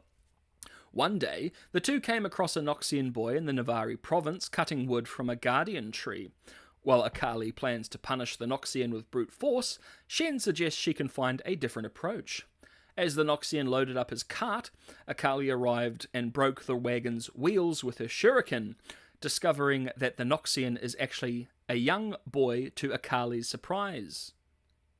Yeah, it's a Noxian boy, so it's going to be a young boy. What the... As the sap of the guardian tree began to flow into a shrine, it awoke its protector, a large stone guardian that slowly walked towards the Noxian boy. By granting Akali his ability to see into the spirit realm, he revealed to Akali that the protector was powered by the anger of the forest, seeking to restore balance and avenge the guardian tree by killing the Noxian boy. Against Shen's wishes, Akali rushed forward and attacked the protector with little to no effect. While trying to lift the wagon off the Noxian boy, Akali realized that the only way to restore the balance is if the boy planted a new tree in its place. By taking a seed from a nearby branch, Akali had the boy plant the seed in the ground before Shen, using his spiritual powers to instantly grow the seed into a sapling, taming the stone protector.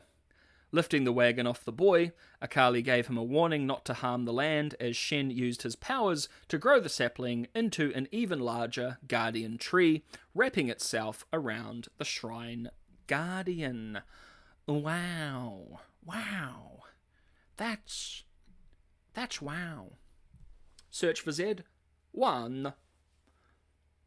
In Zuyin, Akali got word that Zed recently assassinated the Kinkow Master Ulthin, a cousin of Shen. Finding Shen in the Olgathi forest killing corrupted spirits, Akali told him the news about Master Ulthin, stating that she knows the town that Zed is staying in and suggesting she and Shen go confront him, which he reluctantly agrees to. Once in a tavern in Thonks,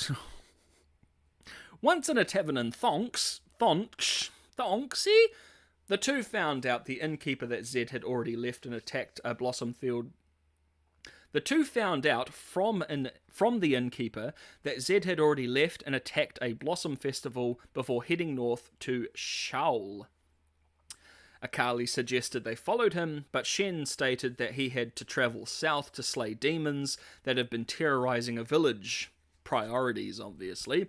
Akali tried to convince Shen to follow her to Shawl, but Shen remained dedicated to his duties as the Eye of Twilight, urging his former student not to chase Zed alone. Akali disregarded Shen's warning, took a boat, and sailed the quickest route to Shawl. Okay.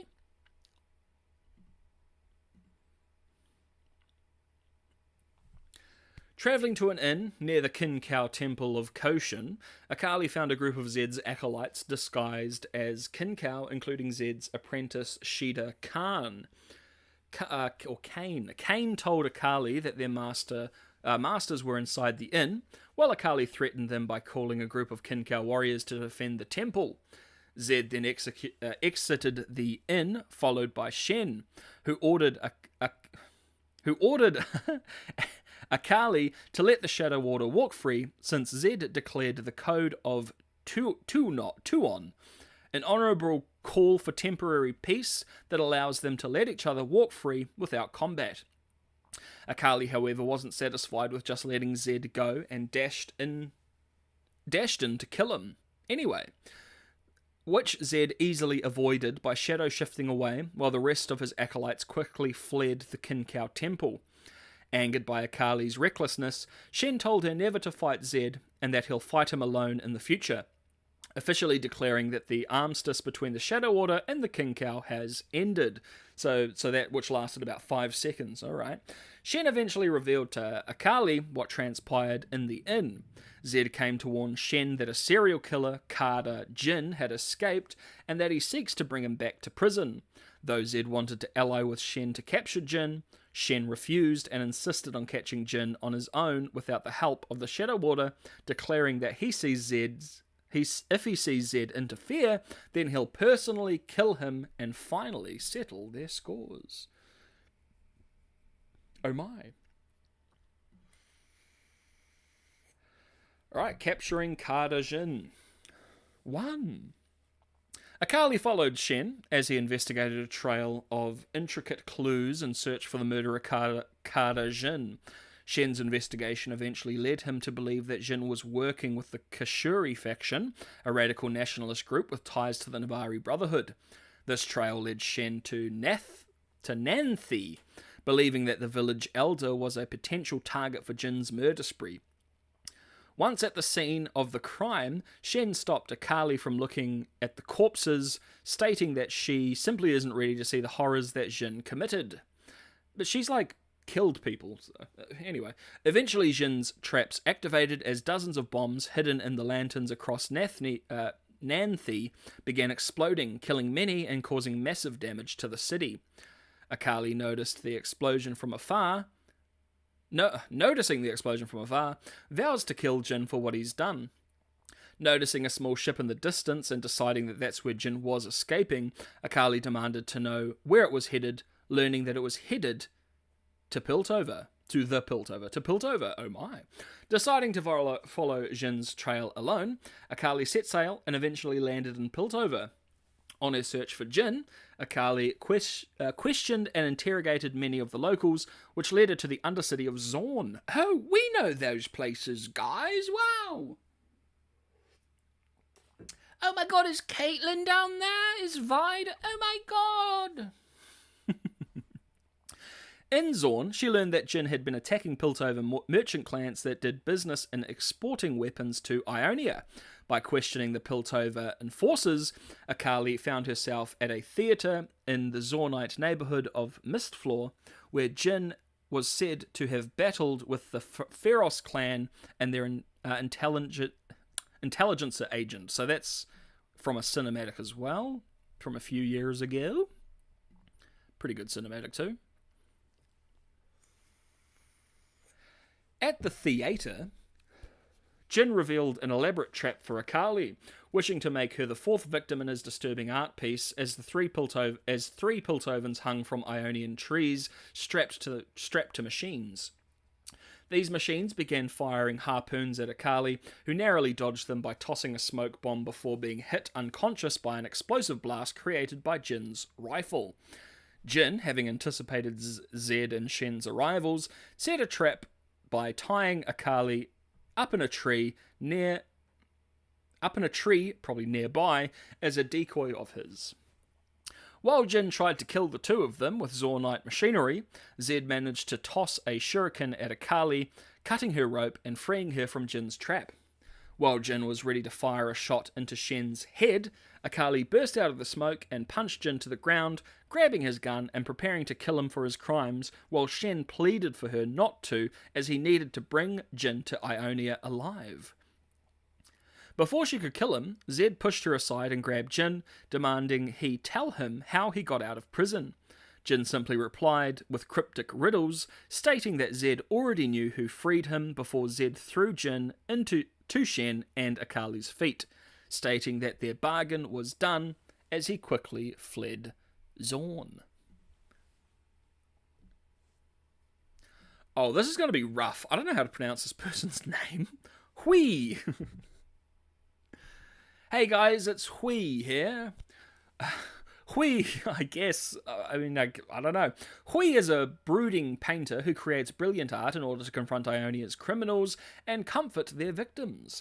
Beneath his melancholy roils a torn emotional mind haunted by both the vibrant visions of his imagination and the gruesome memories of his temple's massacre. Oh no. Hui seeks to understand this light and dark, which drives him inevitably towards the artist who unraveled him. That sounds a bit kinky. With paintbrush and palette, Hui shapes endless possibilities as he draws ever closer to earning closure or embracing despair. Oh no! Born into a legacy, Hui was destined to inherit the temple of Koyehin. He spent his childhood immersed in the vibrant surroundings, translating his wild daydreams into canvas. From a young age, it was evident that his visions were not mere reflections of reality. Instead, they were fantastical interpretations that turned life itself into art. Hui's unique connection with the world manifested not only in his paintings, but also in the shifting hues of his eyes, mirroring the ebb and flow of his mind and mood. Oh, these artists, man, you just don't understand. The temple's art form, paint magic, became Hui's chosen medium, a medium that influenced the emotions of its audience. However, strict control and discipline were necessary to prevent the art from overpowering mental perceptions and bodily sensations, as those who failed to control it were banished from Koeihyun. Despite the strict precepts, Hui, driven by an insatiable curiosity and a desire to explore the depths of his power, indulged his imagination. In a pivotal moment, during a demonstration for the Temple Masters, Hui's control wavered as he painted Koyin's sea. Emotions crashed over him, and he surrendered to the beauty of his creation. This awakening infuriated the Temple Masters, who, while unwilling to exile the heir, stressed the weight of his responsibilities. Hui, haunted yet fascinated by the depths of his power, continued to push the boundaries in secret at night.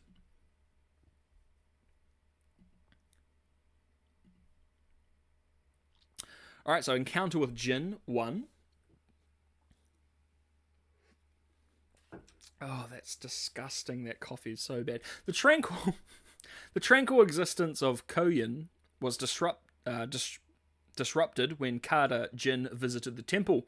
A bond formed between Hui and Jin as they exchanged creative perspectives. However, the night before Jin departed, he challenged Hui, sensing the facade in the pieces he presented to the world. Reluctantly, Hui unleashed his true art, revealing decades of suppressed emotion and imagination. Jin, witnessing the forbidden visions, departed with an ominous farewell, stating he would move on tomorrow to watch the lotuses bloom. At dawn, Hui awoke to a series of tragedies. 4 historic paintings lay destroyed, the 4 masters who betrayed Hui in his youth lay dead, and the temple itself erupted in flames. In the chaos, Hui recognized the dark potential of his art for destruction and torment, realizing the horror and fascination that gripped him in his youth.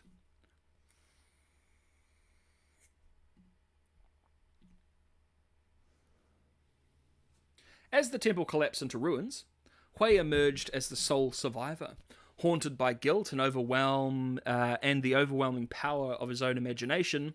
By day, he mourned with the villagers, but by night, he revisited the wreckage using his paintbrush and palette to create scenes that captured the essence of Koyun's crest, the same crest worn over his heart. Discovering a lotus-shaped trap amid the rubble, Hui pieced together the perpetrator was none other than the artist he grew so close to. No shit. The thought unleashed a cascade of emotions: fear, sorrow, betrayal, and awe. Faced with the choice between staying with his people or pursuing the answers to the tragedy, Hui, bearing only his paintbrush and palette, left Koyun behind.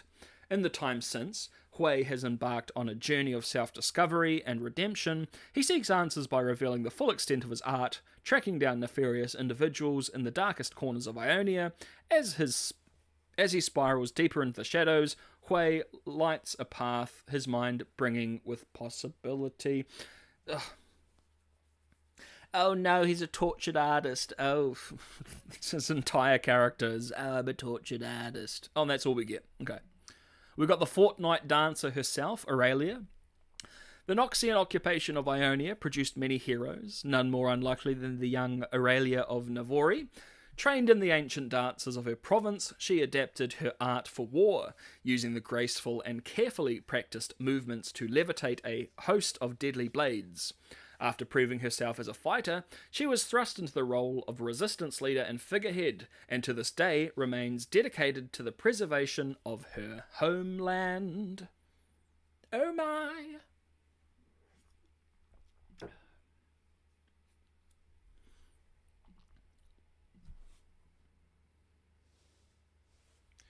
Just quickly check.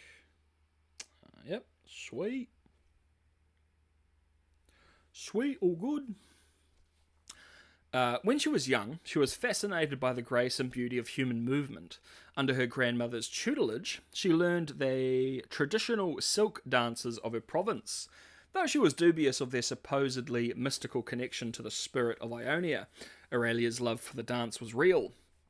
Seeking to master the art, she eventually left home to study with some of Ionia's most respected performers at the Placidium of Navarre.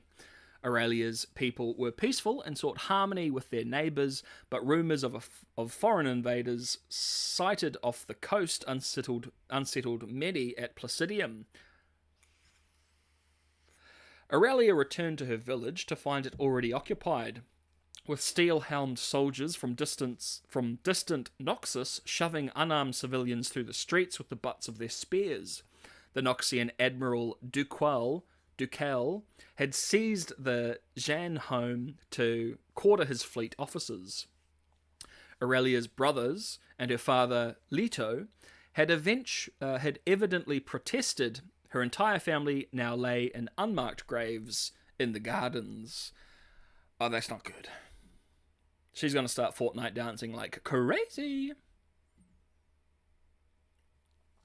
Ravaged by grief, the young girl saw Ducal's men hauling valuables from the house. Among the loot was a large metal crest depicting the Jeanne family emblem. Aurelia raced to it, wrenching it from the Noxian hands. The Admiral himself hurled her to the ground and had his warriors shatter the crest with a heavy iron maul, before ordering them to dig up a fresh grave for this upstart child. As they surrounded her, Aurelia averted her eyes, looking to the piece of the Jeanne crest scattered on the ground. From deep within her soul, she felt a strange rhythm begin to beat. The fact that I in my mind, their fortnight dances just makes me laugh every time. The shards of metal began to twitch, to twist, moving seemingly on their own, and Aurelia felt the serene joy of the ancient dancers once more.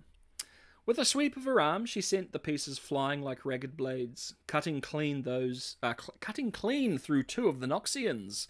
As Dekal and his officers reeled in shock, Aurelia snatched up the shards of her crest and fled the village.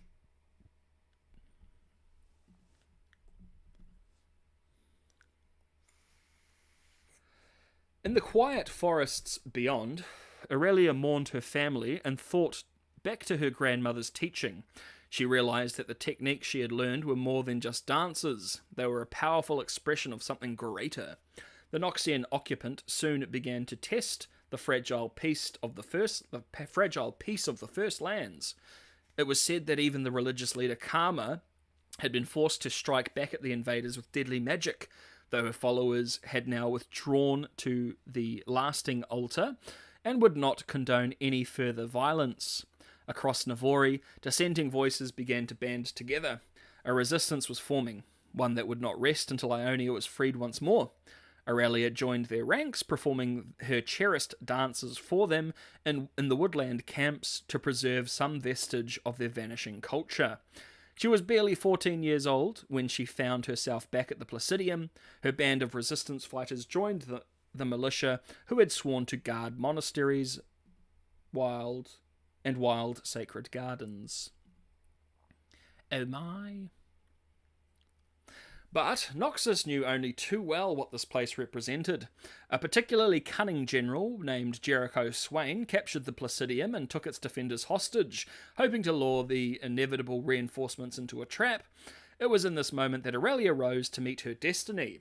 Freed from her bonds, she unleashed the full potential of her fortnight dances, lashing out with grateful zeal. A dozen of Swain's veterans fell, sowing chaos in their ranks as other captives joined her before she struck down the general himself. The sight of this rebellious girl hefting his severed arm over her head would be the turning point of the war.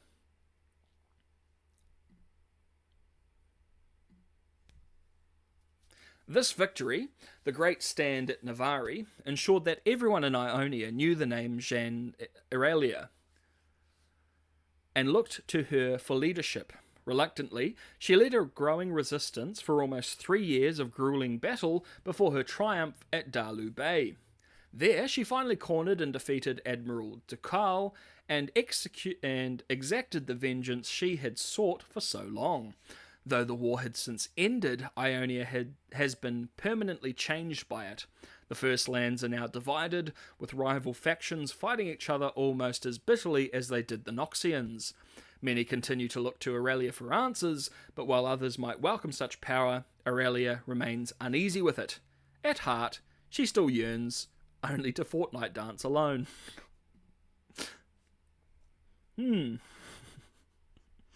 Rise of the Sentinels. That's not much. When the Sentinels arrived in Ionia and found Aurelia, she was hesitant about the strangers and appeared willing to face them, especially after seeing Riven among them. Okay. We've got Ivan. What are we at? 2 hours. Alright, I'm going to have a quick, 2 or 3 minute break. I'll be back in just uno momento.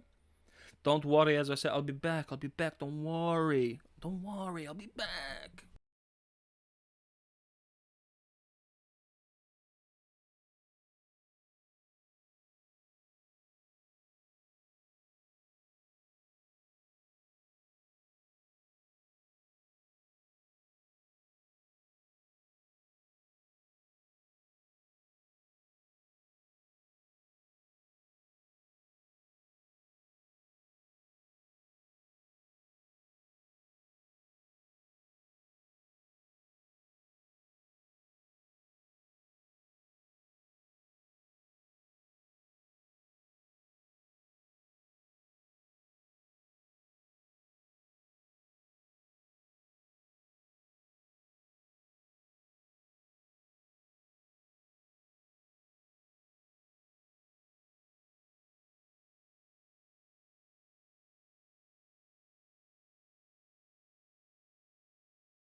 Alright. I know you missed me. Oh, that 60 seconds was just so terrible. Oh my. Alright. Ivern or Evern, I'll just call him Ivern, known to many as Bramblefoot or the Old Woodsman, is a peculiar half-man, half-tree who roams the wilds of Runeterra, cultivating life everywhere he goes. He knows all secrets of the natural world and holds deep friendships with things that grow, fly, and scuttle. Ivern enriches the forests, imparts strange wisdom to any mortals he meets, and occasionally entrusts loose-lipped butterflies with secrets. Okay.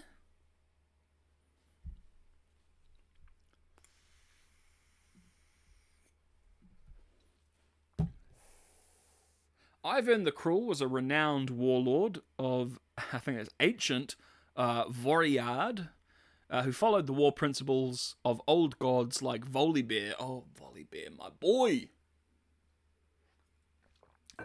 The bear, the myth, the legend.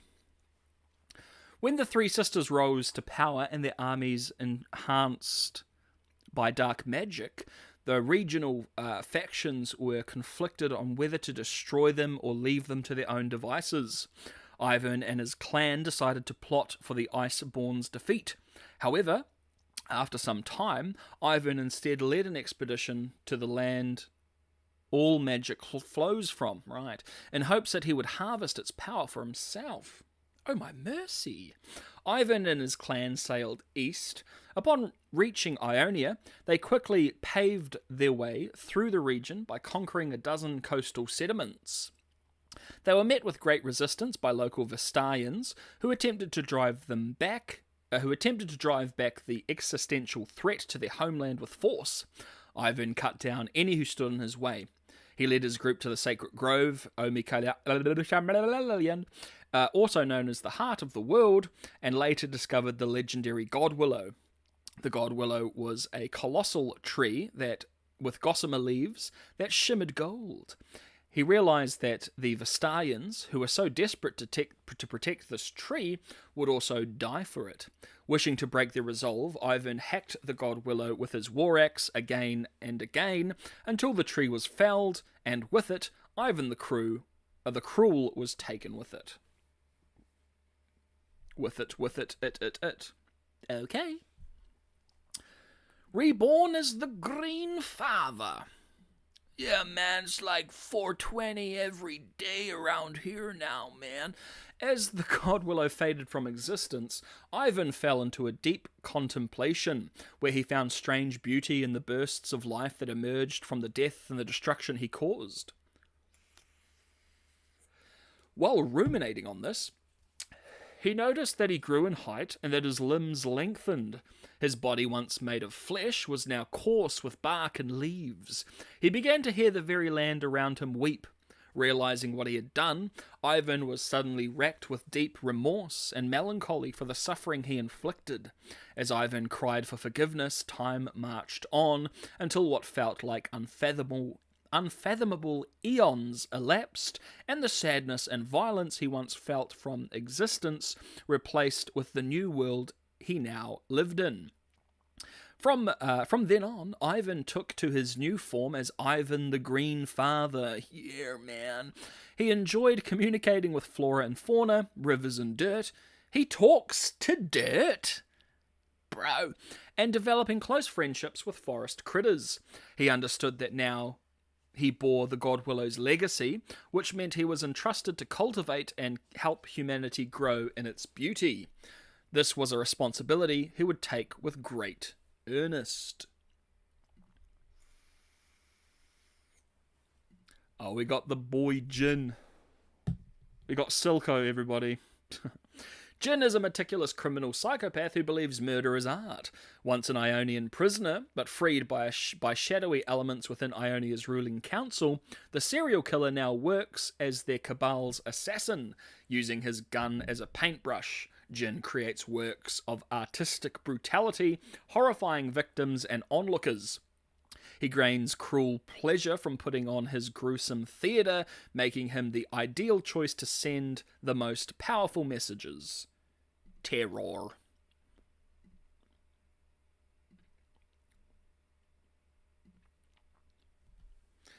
Alrighty. Jin is assumed to have spent most of his life into the early 20s on the Ionian province of Zuyan. Not much is known about his family except for his father's martial arts school, which his father's career was snuffed out by the success of Wuju. Jin had been slaughtering farmsteads, and scores of travellers for an unknown period of time before he was pursued by Master Kusho, Usan, and Shen. He began his work in the ages spanning from 19 to 21, working primarily with knives. For a little more than 4 years, the three men pursued Jin and were far from the first to hunt him down. In the final stages of the three men's investigation, they discovered that he is a mere stagehand working for Zuyun's travelling theatre and opera house under the name Kada Jin. This is not his real name. The real one remains a mystery. That's Silco, guys. His real name's Silco, everybody.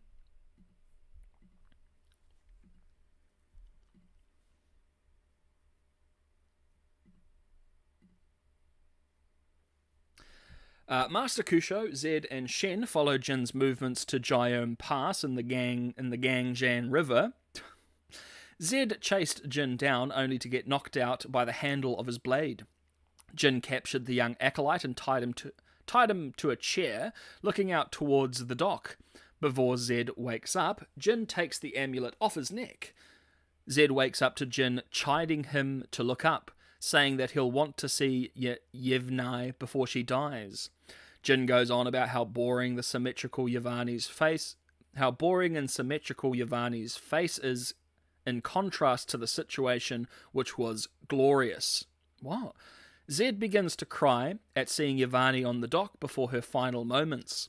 After Jin goes on about the tragic connections between Yevani, Shen, and Yusan, the captive Zed begs for Jin not to harm her, admitting that they were following him and noting that Yevani didn't do anything. After saying he'll do anything, Jin asks about the amulet that he took from Zed.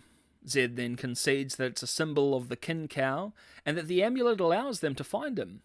Shen, presumably having found Zed, punches through the wall and pins Jin's neck to the wall. Okay. Zed declares that the whole thing was a setup, that he was the bait, and takes Jin's fourth knife, lunging at the man to kill him. Master Kusho appears in the nick of time, saving Kada Jin's life. Kusho believes that because Jin is not a real demon, he should be locked away at the monastery prison in Tula. Okay.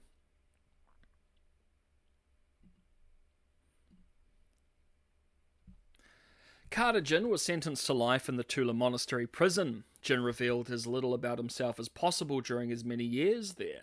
The monks guarded him and said he was a bright student. He excelled in a myriad of subjects, mostly the arts, i.e. smithing, poetry, and dance. Despite this, they could find nothing to cure him of his morbid fascinations. During his time in jail, the Noxian invasion began, and it's due to Ionia's instability during this time that his patrons funded him and released him from jail to terrorize the citizens of Ionia into action. Ooh, bit of a shadowy scheme, getting a serial killer to, get people going crazy and wanting to fight back. Jin, post-Tulu, is freely roaming, bound only by his patrons. Those weaponizing Jin include the Kushuri armories, as their weapons are relatively modernized for Ionia. Supposedly Jin has also done performances for the Navari Brotherhood, Noxus, and most recently Zorn. Zed, when faced with Jin's sniper rifle for the first time, remarked that it was a foreigner's weapon. He has been described at this point in his life as both an assassin and an instrument of terror. That's terrible.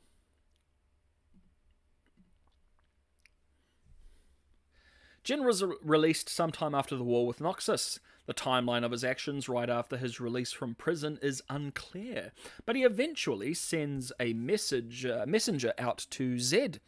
She, the messenger, rows a small boat with one of Jin's lanterns on it, exclamation mark, so it's like probably a bomb, out to Quoll Tavern, where she finds Master Zed and delivers him a message about a rich man wanting to meet him in the village north of Thonk's outskirts. She gives Zed a blade attuned to his spirit, wrapped in a red cloth, which was a rich man's supposed thank you gift. The rich man's supposed thank you gift.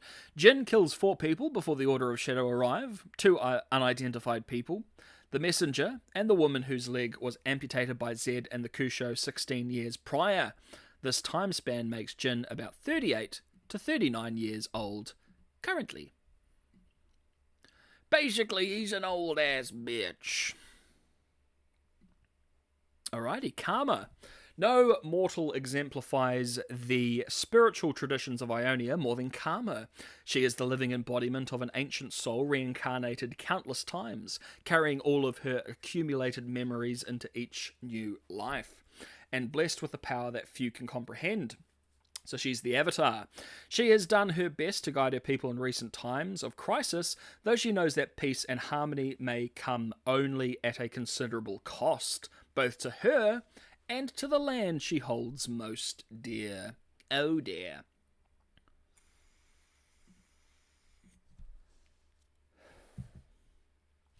Karma is an ancient spirit of Ionia, which has guided the Ionian people for many generations, taking the form of many human incarnations throughout history. One known incarnation, Jackgree, had to leave his lover Watai in order to take on his duties as Karma. After his death, the collective spirit of Karma moved on to its current host, Dara, a girl who was raised in Shon Shan and carried Kanthkani ancestry. Oh my god! That's rough. At the age of 12, she began to see visions of memories that weren't hers, and she tried to resist the visions at first. Before she could no longer handle them. Sent to rest at a healing hut, Dara recognized a group of monks from the lasting altar who visited her village to search for the next reincarnation of Karma. Just as they prepared to leave unsuccessfully, Dara ran to them, crying to them about her visions and recognizing their voices from her visions. The monks realized that Dara's visions were the result of Karma's past lives moving on to the next vessel, so they adopted her as the new Karma. Leaving her old life behind, Dara was taught how to connect and communicate with the past lives of Karma, and adopted the traditional philosophy of promoting peace and harmony while leaving acts of evil to await their own consequences. But in spite of those teachings, Dara felt conflicted of these philosophies, to the confusion of her followers. Okay.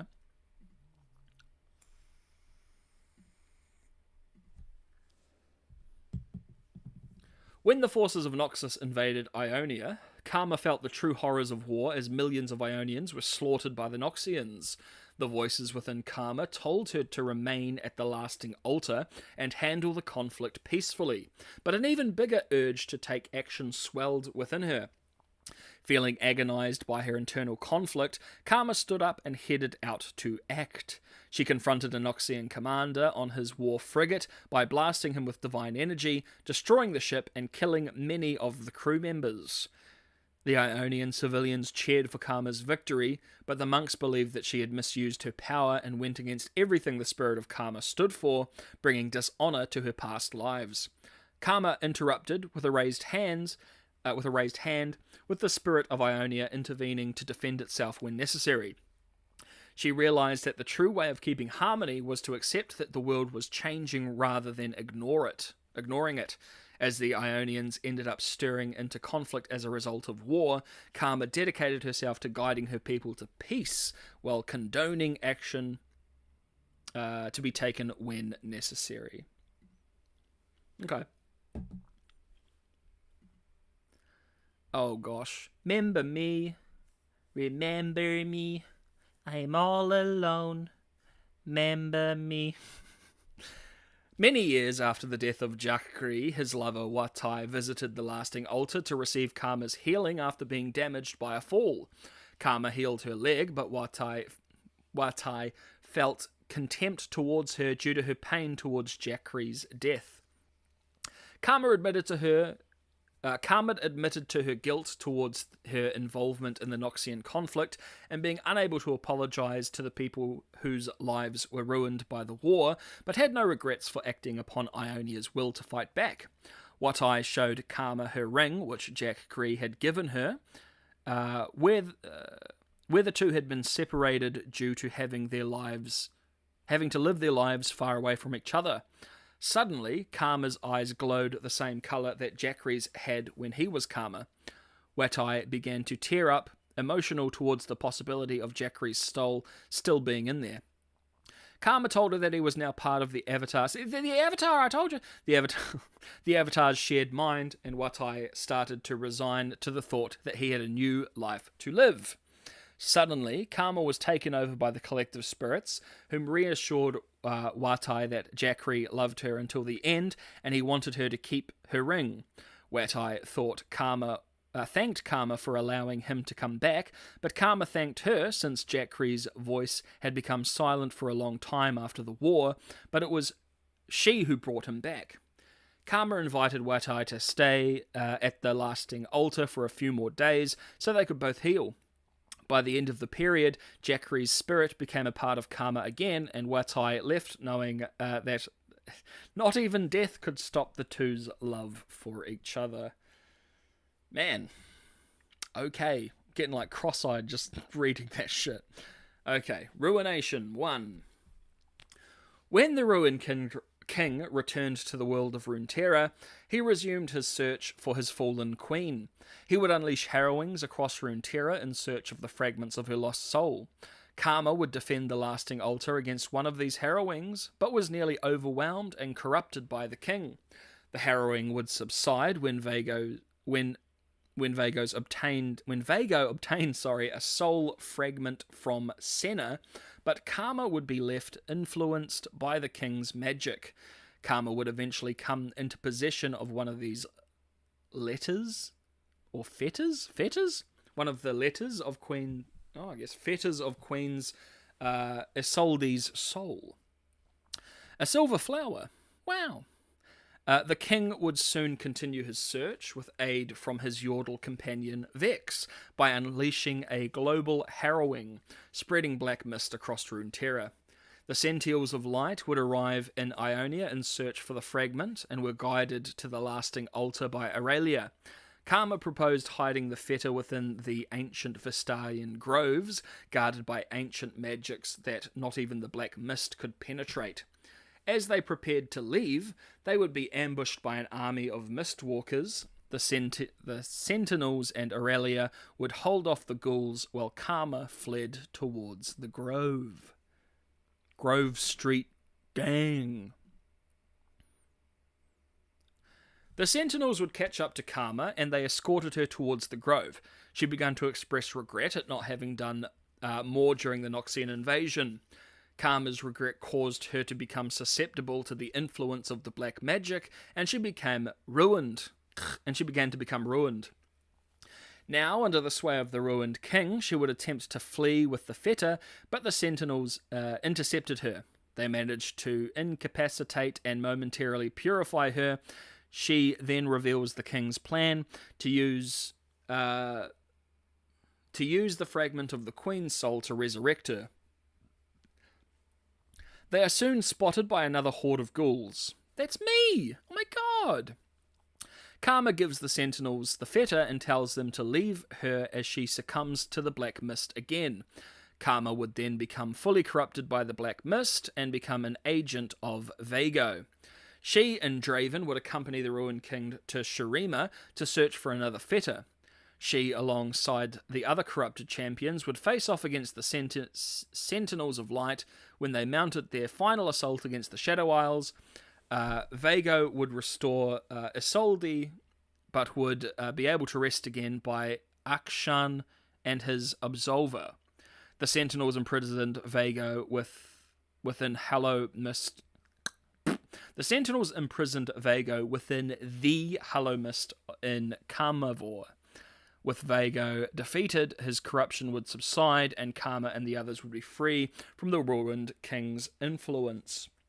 I mean, that would make for a good show as well, that kind of stuff. Like, you're setting up all these, like, heroic champions who get corrupted by this evil fellow, this king. That would make a good show. Alright, so we've got Kain. A peerless practitioner of lethal shadow magic. Shader Kain battles to achieve his true destiny, to one day lead the Order of Shadow into a new era of Ionian supremacy. He wields the sentient Darken weapon Rast, undeterred by its creeping corruption of his body and mind. There are only two possible outcomes. Either Kain bends the weapon to his will, or the malevolent blade consumes him completely, paving the way for the destruction of all of Runeterra. Oh my.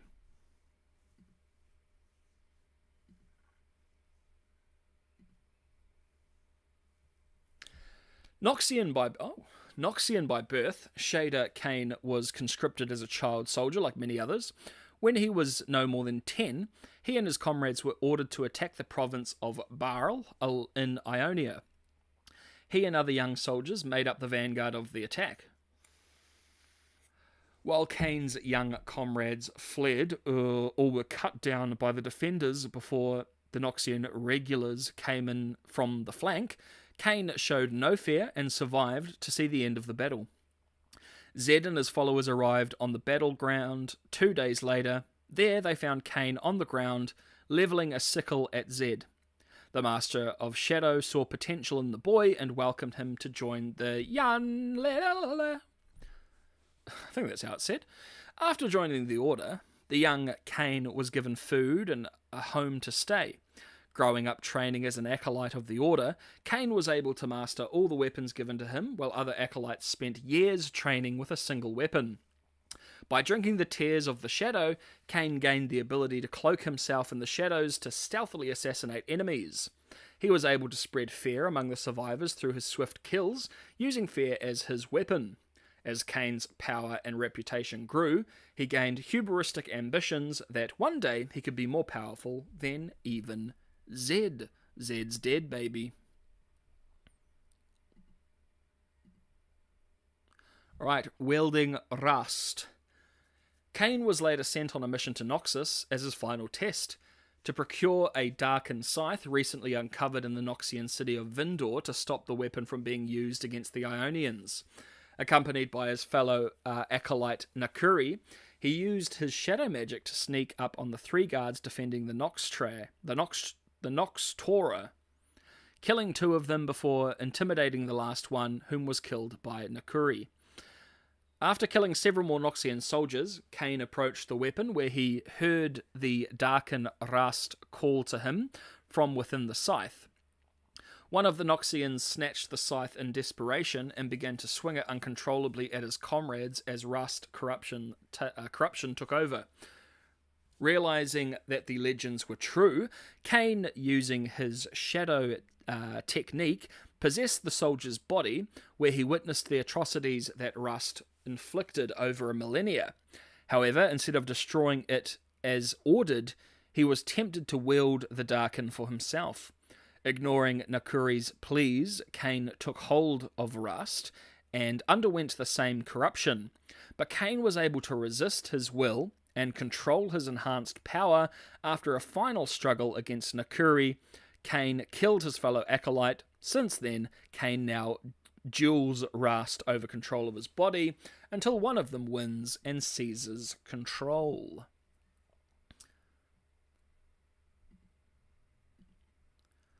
Alright, so future scenarios.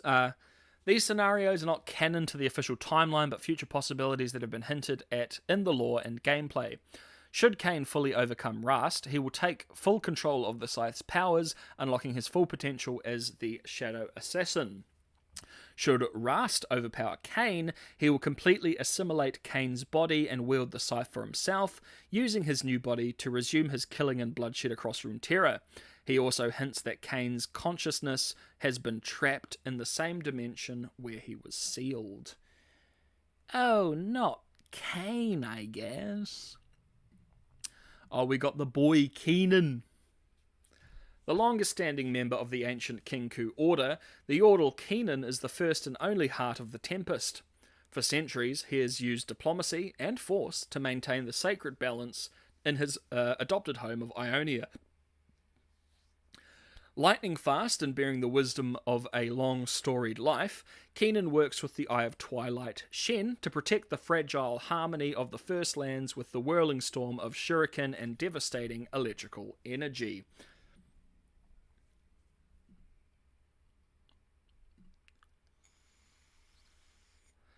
Unlike many of his kind, Keenan felt a dissonance within the vibrant chaos of his homeland, Bandle City.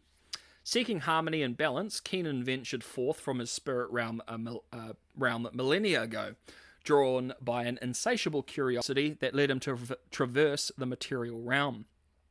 His journey eventually brought him to the serene First Lands, where ancient wars that none now remember had scarred the landscape, leaving behind a people striving to rebuild amidst the echoes of conflict. Keenan found solace amongst the inhabitants of the First Lands, fascinated by their relentless pursuit of balance and tranquility. Over time, he became deeply woven into the fabric of the First Lands, forsaking his ties to Bandle City as he embraced the mortal realm and its inhabitants. So we can't get, like, the Heimerdinger, oh, I've been here for 400 years, darling. Oh, blah, blah, blah, blah. Like, if we get Keenan, he's going to literally have to be like, yeah, I left Bandle City like 1,000 years ago, and I've been here. I've been here, baby. As Keenan acceptance into the Kincow. As Keenan delved deeper into the affairs of the First Lands, now known as Ionia, he encountered malevolent entities from the spirit realm threatening the delicate equilibrium of the land. Alone, he valiantly battled these disturbances, but soon realized that mere combat was not enough to address the root cause of imbalance. It was then that he discovered the Kincow, a fledgling order dedicated to preserving harmony between the realms. Recognizing the need for a unifying force within the order, Keenan proposed himself as an arbiter, a bridge between the introspective Eye of Twilight and the warlike Fist of Shadow. With his affability and diplomacy, he became the Kincow's first Heart of the Tempest, working alongside the Eye and the Fist to pass judgment and maintain equilibrium. Okay.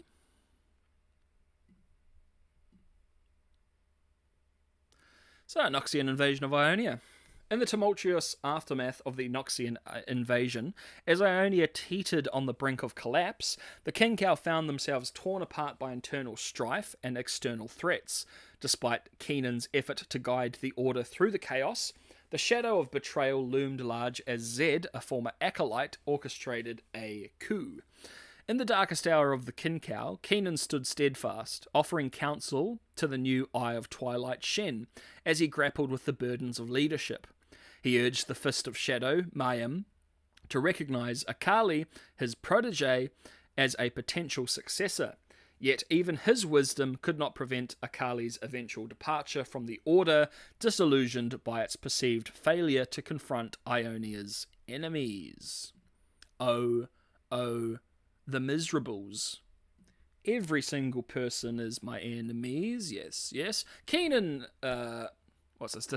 discharging the Ray-Shy acolytes. Keenan receives an urgent plea for help from the acolytes of the Temple of Ray-Shy on the southern coast of Zil, whose temple has been corrupted by an unknown malevolent force. As he races through varied landscapes, Keenan reflects on the weight of his mission, especially since it involves saving his fellow Kincow members. Arriving at the temple, Keenan discovers that the corruption lies not only in the physical structure, but within the acolytes themselves. Oh no! They have become vessels for dark entities, fueled by their anguish and despair over the Kincow's past decisions of non-intervention during times of conflict. Despite their loyalty to the Order, their unresolved emotions have allowed these malevolent forces to take hold. Ooh, that's not good.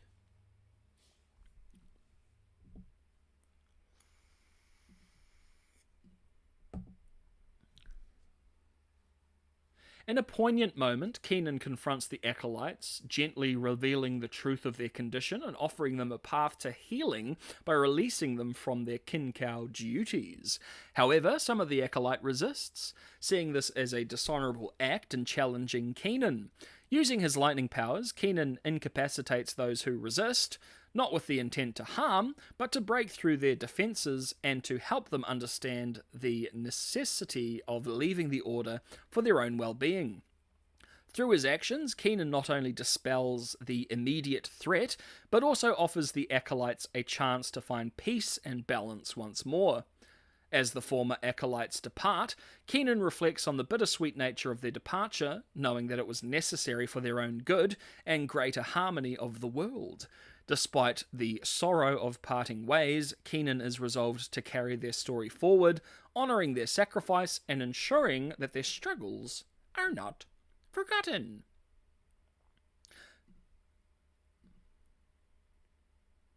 Alright, Lee Sin. The man, Lee Sin. Oh, I loved playing Lee Sin back in the day. A master of Ionia's ancient martial arts, Lee Sin is a principled fighter who channels the essence of dragon spirit to face any challenge. Though he lost his sight many years ago, the warrior monk has devoted his life to protecting his homeland against any who would dare upset its sacred balance. Enemies who underestimate his meditative demeanour will endure his fabled burning fists and blazing roundhouse kicks.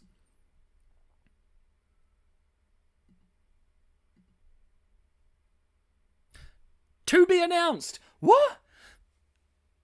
Bro, this character came out in 2011. 2011! Lee Sin came out in 2011 and his background is to be announced. What? I wonder if that means he's going to be in the next show, right? And they've like removed any lore or backstory or anything so then they can come up with their own shit. But this was crazy to me. Like, he has one paragraph. That's it. Bro has been out since 2011. Okay. Whatever. Alright, Lilia. Intensely shy, the fey fawn Lilia skittishly wanders Ionia's forests, hiding out of sight of mortals, whose mysterious natures have long captivated but intimidated her. Lilia hopes to discover why their dreams no longer reach the ancient dreaming tree. She now travels Ionia with a magical branch in hand in an effort to find people's unrealized dreams. Only then can Lilia herself bloom and help others untangle their fears to find the sparkle within. Eep!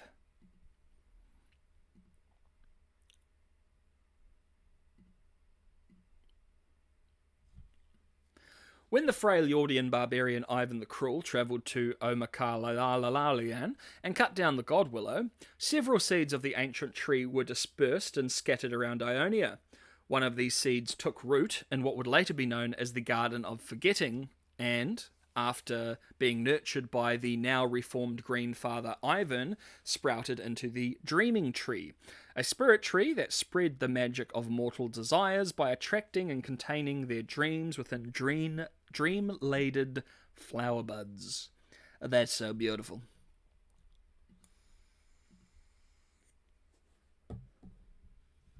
When the dreaming tree began to have a dream of its own, it manifested into a new bud that held this dream. This bud, however, fell to the ground prematurely. Oh. Well, oh no. Miraculously sprouting into Lilia, an awkward fey fawn creature with the flower bud of her birth still attached to her head. Having no company other than her mother her mother tree, and the many dreams that drifted into the garden each night, Lilia became a caretaker for the garden and helped her mother by tending to the buds containing the dreams and desires of humans. During this time, Lilia would learn about the world outside the garden through these dreams, becoming enchanted by the sights of people and places people dream of, experiencing the swirl of... Hopefully she doesn't get any of those, those kinky dreams, am I right? That's going to corrupt the shit out of her. Experiencing the swirl of emotions in each one and seeing the desires that mortals only think of when they're asleep. I don't know. Lilia began to feel a deep sense of care for those dreams and the dreamers that made them, longing to one day meet these many dreamers face to face.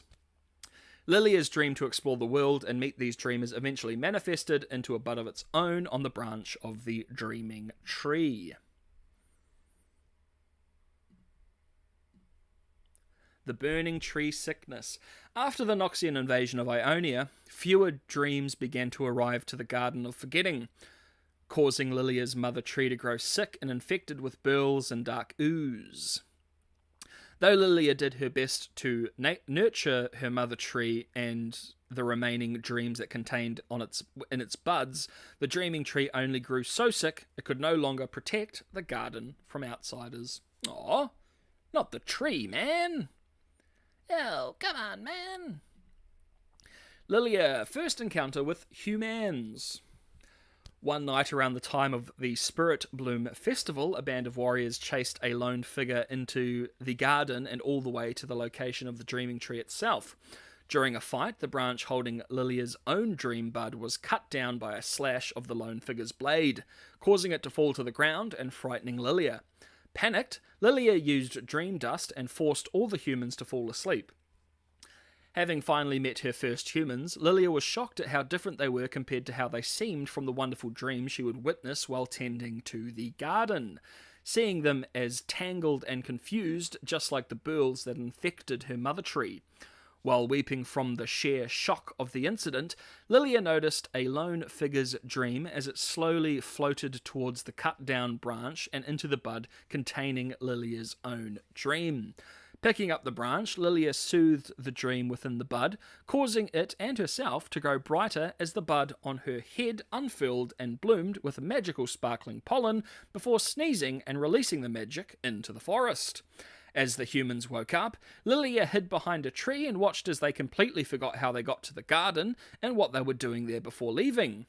Though relieved to see some of them go, Lilia still saw the potential for dreams within these humans despite how tangled and violent they were on the surface.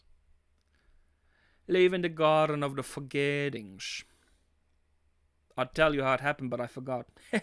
While caring for her mother tree, Lilia saw the dreams of mortals that depicted several spirits of Ionian mythology. Through her encounter with the human warriors, Lilia realized that the only way she could truly save the dreaming tree is by bringing the dreams to the garden herself. Finally gaining the courage, Lilia took up her branch and left the garden to enter the unfamiliar and frightening world outside as she looked over an Ionian village celebrating the Blossom Festival. Oh, that's so cute!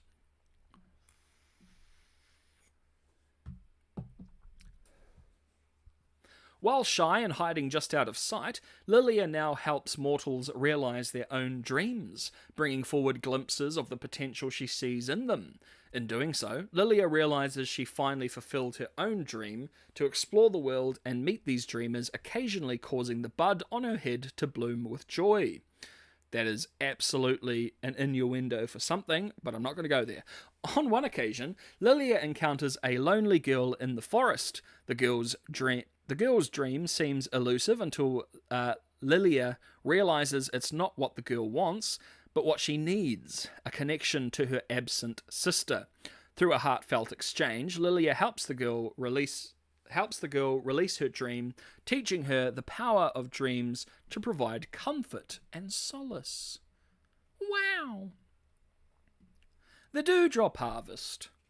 At some point, a large amount of dewdrops containing glimpses into dreams from all over Runeterra began to gather around the dreaming tree in preparation for a massive harvest. Lilia travelled back to the Garden of Forgetting to help nurture the dewdrops during the harvest, encountering the garden's other caretakers such as a Vestayan gardener of the Ophilis tribe named Aisha. Along with that, the harvest attracted many spiritlings, watched over by the sprite mother, who kept these fickle spirits in line as they entered others' dreams and guided the dreamers. During this harvest, Lilia saw into other dreams, carried to the garden by the dewdrops.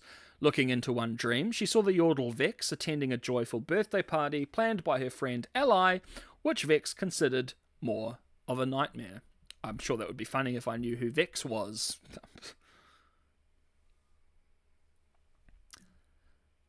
Lux's illuminated dream. So we've got a Lux connection here. Lilia peered more closely into a different dream belonging to a Luxana crown guard who dreamt of a utopian version of Demacia where her magical gifts were celebrated rather than feared. During this wondrous dream, however, Lilia witnessed it corrupted with darkness as Lux encountered a mage seeker and walked into a Petrocite hall. Yes, the magic dampening material. Petrocite hall filled with darkness and grasping her hands. In an effort to save Lux and her dream of a better Demacia, Lilia fought off the corruption, which manifested in the form of mysterious crows. Lux's dream was seemingly saved by a sprite who took the form of a young mage named Alina.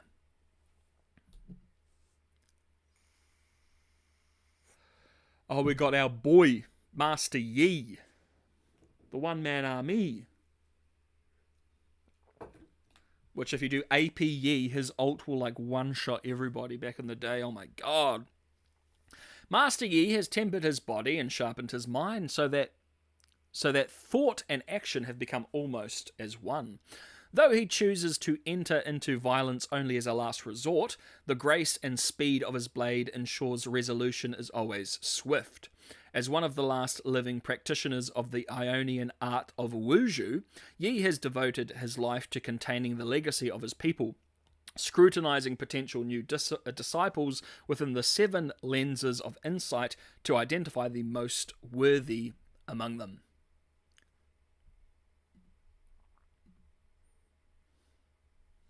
Yi was born in the village of Wuju in the province of Barl in Ionia. His parents were swordsmiths, and he longed to learn the ways of the sword after seeing warriors who carried blades with poems to their names enter his parents' workshop. He spent the mornings sparring with his mother and his nights reciting poetry with his father. Soon he began to train under the Wuju masters. He surpassed all expectations and became known as the young Master Yi. But he was always curious about the rest of Ionia. However, he was forbidden to leave the village with his blade because the Wuju sought to keep their swordsmanship a secret and believed it was too precious to draw blood.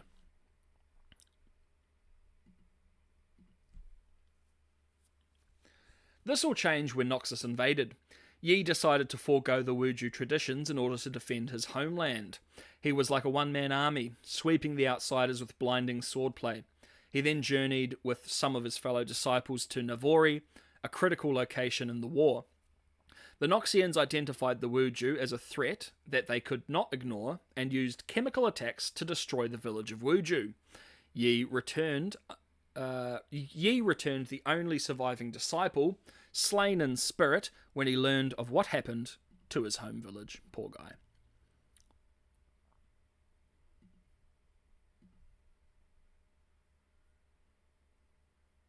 And then, the rest of him is TBA.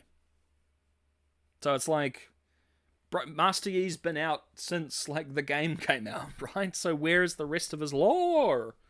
Is he going to be in the show? Maybe. Alright, Rakan. As mercurial as he is charming, Rakan is an infamous Vestayan troublemaker and the greatest battle dancer in Lotlan tribal history.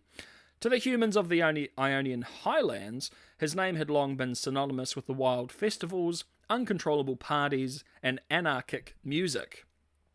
But this energetic travelling showman has left his old life behind, dedicating himself to the cause of his lover, the rebel Xayah.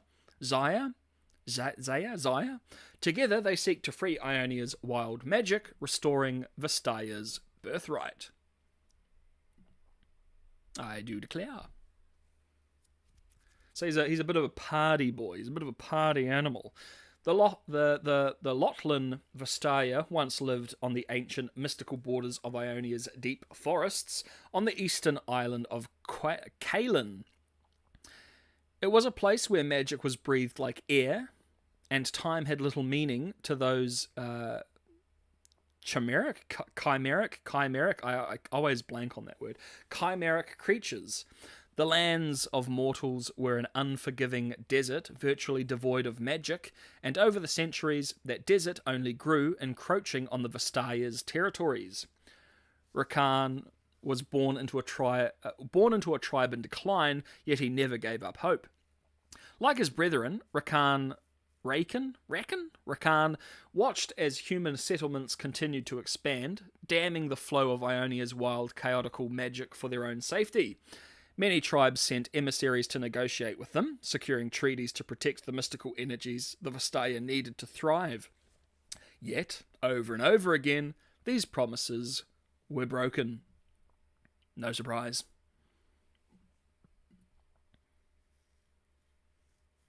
Disillusioned, most of Vestaya became increasingly isolationist as they clung to their remaining lands, but young Rakan advocated a different plan. The battle dancer believed that mortals could be convinced to let wild magic run free if they could only accept its beauty, and he boasted that he would be the one to make them see it. For this, he was labelled Mutakal. He was labelled Mutakal, distrusted as a human sympathizer and collaborator. Rakan left the Lothlin tribe, determined to spread the song of his people across Ionia. He was an entertaining rogue, a welcome performer at any tavern or village carnival, but over the years he realised that was all he was to mortals. No matter how many dances and songs he performed, no matter how much he enthralled the crowds, he merely provided diversion to drunken revellers. Rakan grew restless, finding himself without purpose, until he had a chance encounter with Shaya,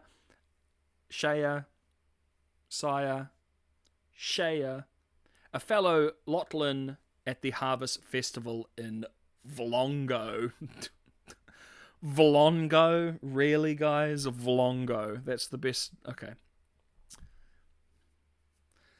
Seeing her in the crowd, Rakan sang one of his old songs, entrancing the entire town with his gleaming plumage. Though countless humans and Vestayan women had fallen for him in the past, this violet raven seemed immune to his charms, though not uninterested. How could she see him and yet choose not to follow him? It was a puzzle with no easy answer. Intrigued, the battle dancer approached Shaya, and asked after the welfare of their tribe.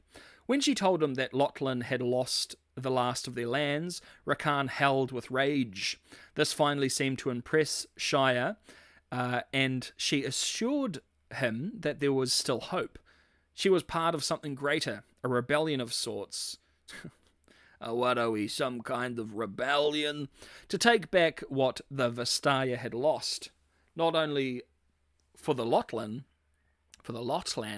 but for all tribes. Rakan was thunderstruck. Here was a chance for him to redeem his people, a cause he was willing to die for.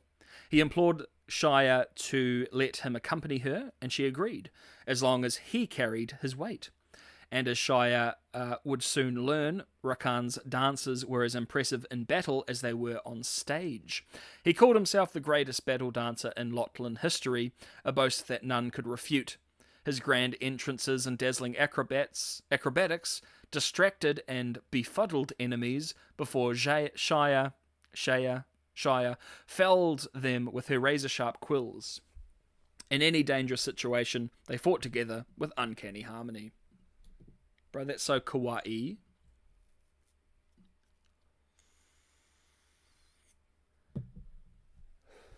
Alright, during their travels, Rakan became fascinated by how Shia interacted with the world. She seemed always prepared, aloof, and focused, whereas he was absent-minded, affable, and lacking seriousness. Although Rakan would often forget her carefully laid plans, he made up for it with his ability to read the emotion of others, using charisma and insight to persuade them. The two Vistaya were so different, and yet they achieved great feats, each one's strength complementing the other's weakness. Soon enough, Rakan couldn't imagine life without Shia, and it was clear that she felt the same for him. The pair pledged themselves to each other in the midst of a raucous tavern brawl. That's pretty cool. Be a cool little sequence. Yet they did not see eye to eye in all things. Where she viewed the world as black and white, with mortals always the enemy, he had more compassion and believed some of them were redeemable. Despite this difference, Rakan was certain that he and Shia's love for each other would bear them through the storms that lay ahead. Though Shia Rakan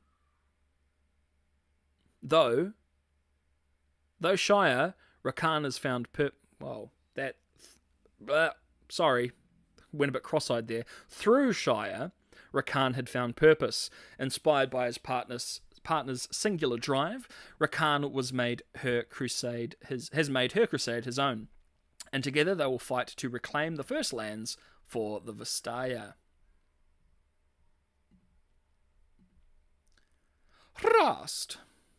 Rast is a Darkin and is current host of a young man named Kane. That's all. But yeah, I mean, we got some of him, I guess, in the Kane backstory, but that's all she wrote.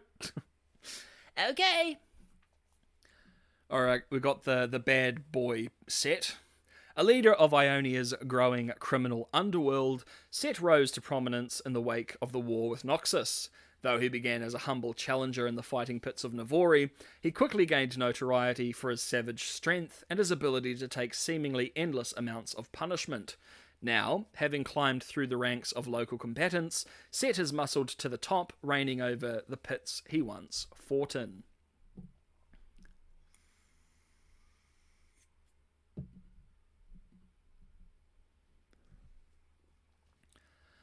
Setrai, or Set as he would be known, was born in Navori, Ionia, to a Vistayan mother and human father out of wedlock, being a crossbreed of the two races. Due to his hybrid blood and being a bastard child, Set was an outcast among his peers, and his parents were ostracized by their respective races.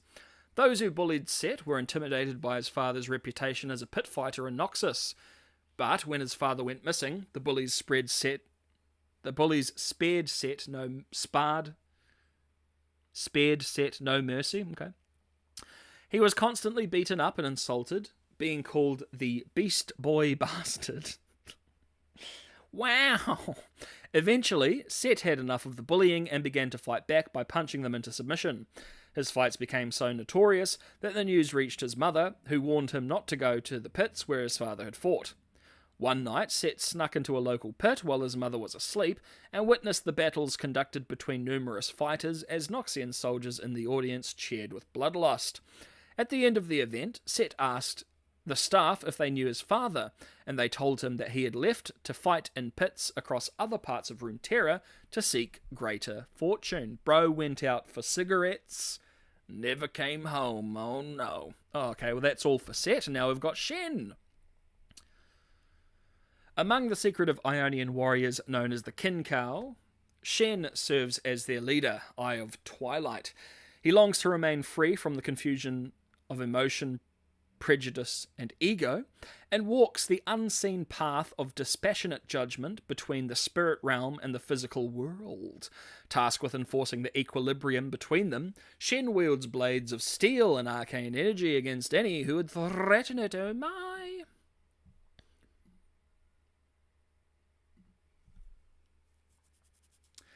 Shen was the son of Master Kusho, the previous Eye of Twilight in the Kinkow, whose role was to maintain the equilibrium between the spirit and physical realms. As Shen grew up, he was a good student when it came to learning the Kinkow teachings, such as pruning the tree, coursing the sun, and watching the stars. And he was also able to make decisions dispassionately and without prejudice. When Zed, then known as Govos, was invited into the Kinkow Order, Shen was initially much stronger than the newcomer, but Zed was a fast learner and his abilities soon rivaled Shen, but he lacked Shen's dispassion, yet they grew up as brothers. At one point, Kusho, Shen, and Zed set out to hunt down the Golden Demon, a murderer which we've gone through this before, that's alright, murder who had plagued the province of Zuyan. When they captured the Golden Demon, it turned out to be Jin, a stagehand from a travelling theatre. Shen was ready to accept his father's wish to imprison the murderer, while Zed wanted to get revenge by killing him instead. That's not good. That's all we've got for Shen. Okay. Syndra. Syndra is a fearsome Ionian mage with incredible power at her command. As a child, she disturbed the village elders with her reckless and wild magic. She was sent away to be taught greater control, but eventually discovered her supposed mentor was restraining her abilities. Forming her feelings of betrayal and hurt into dark spheres of energy, Syndra has sworn to destroy all who would try and control her.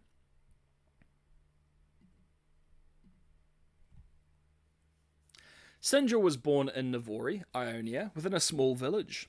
She possessed a distracted nature, causing her parents to frequently punish her. Each time she was punished, Syndra sought solace in her secret hideout, the Spectral Willow. There she confided her sorrows to the tree in cries and whispers, finding refuge in its roots.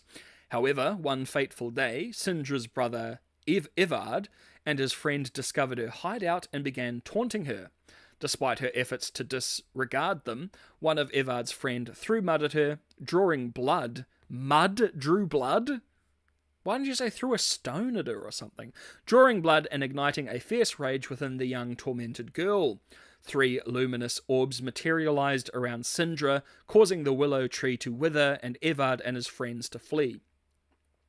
Syndra's village, reliant on the willow's tree for its magic essence, blamed Syndra's family for its demise, resulting in their eventual exile.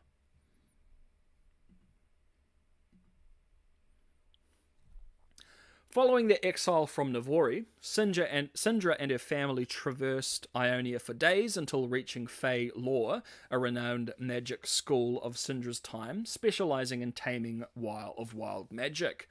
Faced with limited alternatives, Syndra's parents made the decision for her to remain in the school to refine her magic.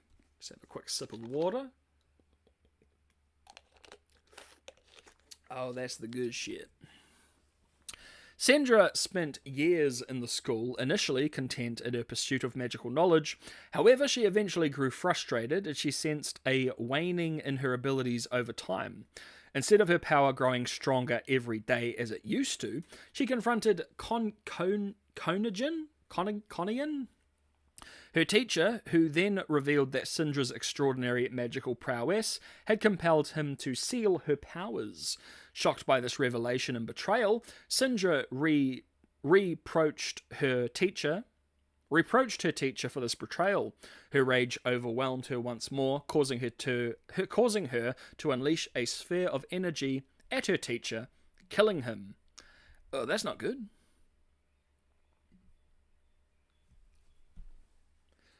Consumed by immense pain and loneliness, Syndra ascended into the sky, summoning 3 orbs of energy that shaped the spiritual essence of Phalor.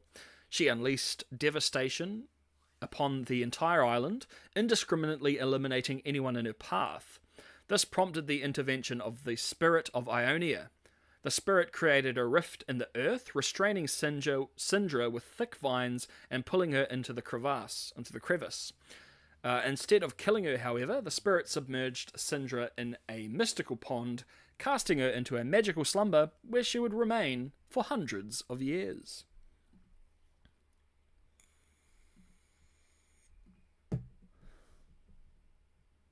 The mystical pond became Syndra's prison, where the spirit of Ionia would keep her indefinitely for breaking the balance of Ionia's nature. While in her sleep, Syndra experienced a repeating dream that prevented her from waking up. The dream depicted the moment young Syndra got humiliated by her brother and his friends. Her rage and sorrow withered the spectral tree, and her creating the 3 luminous magical spheres as a result. The moment the dream reached its climax, with Syndra rising into the air about to attack her tormentors, the dream would stop and repeat from the beginning, endlessly. This caused Syndra to be confused and suspect that something was very wrong. The dream, however, kept repeating for a millennia, keeping her calm within the dreaming pool and away from the rest of the world. Until the pool gets messed up and then she starts going all crazy. Countless years passed, and the time of the Noxian invasion over Ionia would arrive. Syndra now had a jailer, Kaelin, that made sure no one would disturb her prison. Due to the war, a group of Vastaya began seeking help from anyone who would be willing to help them fight back against Noxus. They learned about Syndra's existence, but some were hesitant about freeing her due to the harm this would cause to the world. After they argued back and forth, one of the Vastaya finally decided to launch at the pool, blade in hand, and grab Syndra by the neck, determined to kill her. Syndra would experience her endless dream one last time, as at this moment her eyes snapped wide open and she began to lift into the air once more, stopping the Vastaya's futile attempt to hurt her. So she bad. Syndra slipped free of the twisting roots that had ensnared her limbs for so many years and emerged gasping. Out of sheer force of will, a dark, elegant outfit covered her body, finishing with a 2-pronged crown that resembled a pair of tall, curving horns. The group tried to calm her down and reason with her, but she refused to be a pawn in someone else's game. Consumed by the wrath of realizing being trapped in the dreaming pool for so long, Syndra killed the Vastaya group and hurled her jailer into the pond where she was once trapped in. She began to lift the temple into the air, huge chunks of stone falling around her, which she used to entomb her jailer completely beneath the ground. After what felt like an earthquake, the silhouette of the greatest towers and ramparts was hanging against the night sky. She finally drifted away, bringing the remains of the ruined temple along with her. Syndra was back in the world. Oh my god.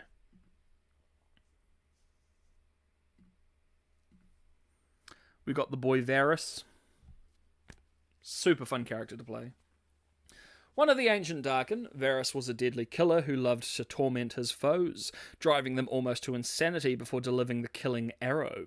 He was imprisoned at the end of the Great Darkin War, but escaped centuries later in the remade flesh of 2 Ionian hunters. They had unwittingly released him, cursed to bear the bow containing his bound essence. Varus now seeks out those who trapped him in order to enact his brutal vengeance, but the mortal souls within still resist him every step of the way.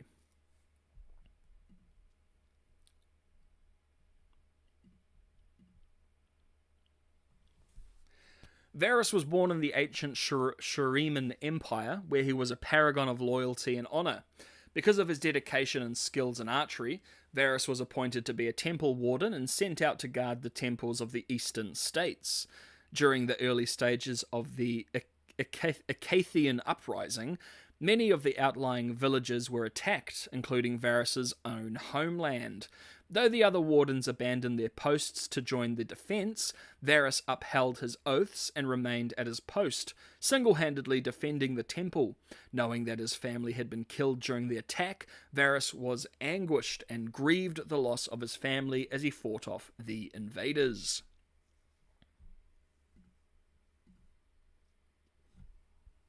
In the aftermath, Varus was found by emissaries of the ascended host kneeling in deep meditation and surrounded by the corpses of his foes. Though successful in defending the temple, the event left Varus horribly traumatized by the event. Despite his unnerving and cold gaze, Varus was offered to join the ascended as a reward for his noble sacrifice and dedication. Even as an ascended god warrior, Varys remained bitter and consumed with a vicious desire for vengeance against the Acaethians because of what they did to his homeland and family. He continued to participate in the war and pushed back the rebellion Acaethians.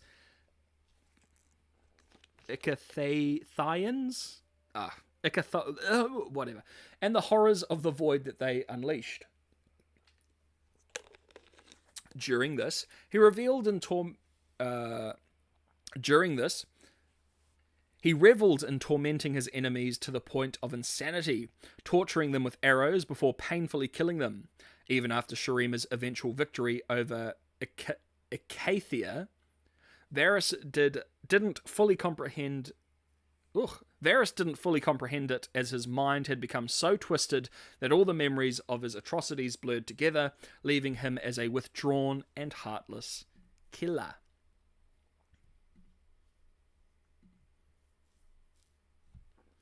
After the sudden death of Emperor Azair, the Shuriman Empire fell, and many ascended, now calling themselves Sunborn, clashed with one another in bitter rivalries due to the lack of leadership. Their war would be so devastating that mortals began calling these beings the Darken, an ancient Shuriman word most closely translated to the Fallen, and the Great Darken War began. Varys, whose mind was still twisted beyond repair, couldn't fully comprehend the war happening and instead fully embraced his life as a killer, as he was often sent off by his Darken siblings to assassinate enemy commanders and obliterate entire armies. During the war, Varys fought alongside many of his fellow Darken, who he considered his brothers and sisters in arms. It's implied that he was a member of a group of 5 Darken who were exceptionally powerful and destined to bring ruin to the whole world. These Darken included Aatrox, Rast, Neferi, and an unknown 5th Darken. At one point, Varys fought alongside his Darken sister Valiva, who shared the same desire for violent revenge against those that wronged them.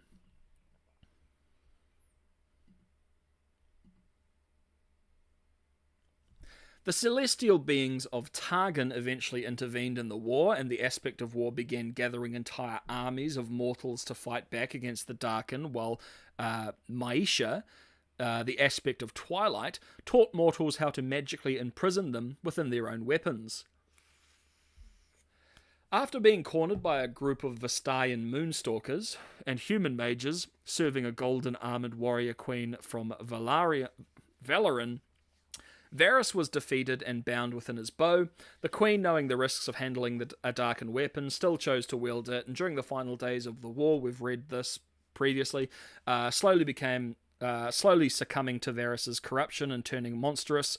Months later, the warrior queen travelled to the First Lands with Varys in hand and gave a final command to her followers to seal her within a well beneath the mountain temple at Palace, sacrificing herself and imprisoning Varys within the magic well.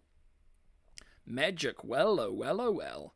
And then these are the guys that come and, they get injured, and then their flesh, as I said at the start of the stream, will make such like an awesome body horror moment of all of their flesh like combining to create Varys' body. That would be sick. Soon after Varys climbed out of the well, he realized he could hear the voices of Velma and Kai within his own mind as separate personalities. The two of them cried out in pain over their new existence as Varys' imperfect hybrid form allowed the two hunters to remain conscious within his body, becoming a body for not 1 but 3 souls. Despite this, Varys reveled in his newfound freedom and immediately began slaughtering the invading Noxians within Palace. During this, Velma's hatred for Noxians was emphasized by Varys' cruelty as he supported Varys' slaughter. On the other hand, Kai began to lament his lover succumbing to Varys' influence. When Varys attempted to kill Ionians, Velma began to struggle for control over Varys' body. Eventually, Kai and Velma realized that their love for one another was strong enough to overcome Varys' hatred, allowing them to take full control for a time. While Valma took control of the body, he confronted his mother and bid her farewell, believing that he was too dangerous to keep around the village, and decided to travel out of Ionia. The three constantly struggled for control, with Valma and Kai constantly trying to quell Varys' cruelty. Varys, on the other hand, went on a vicious pursuit for vengeance against the world, seeking to reunite the rest of his darkened siblings together and eventually silence the mortal voices within him. Search for Naafiri. Varys' quest to reunite the remaining Darkin eventually brought him back to Shurima, where he was guided by a crook-backed bird-like creature with a withered arm, most likely one of the Baskai.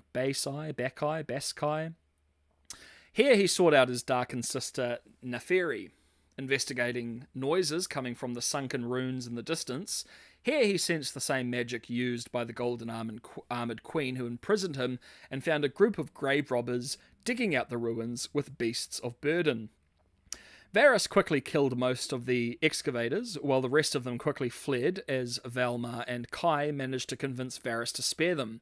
Once within the ruins, Varys glanced past statues of other Ascended and magically inscribed flagstones in order to find his sister, only to find that the tomb was empty, and realizing that Naafiri had already escaped. Oh no!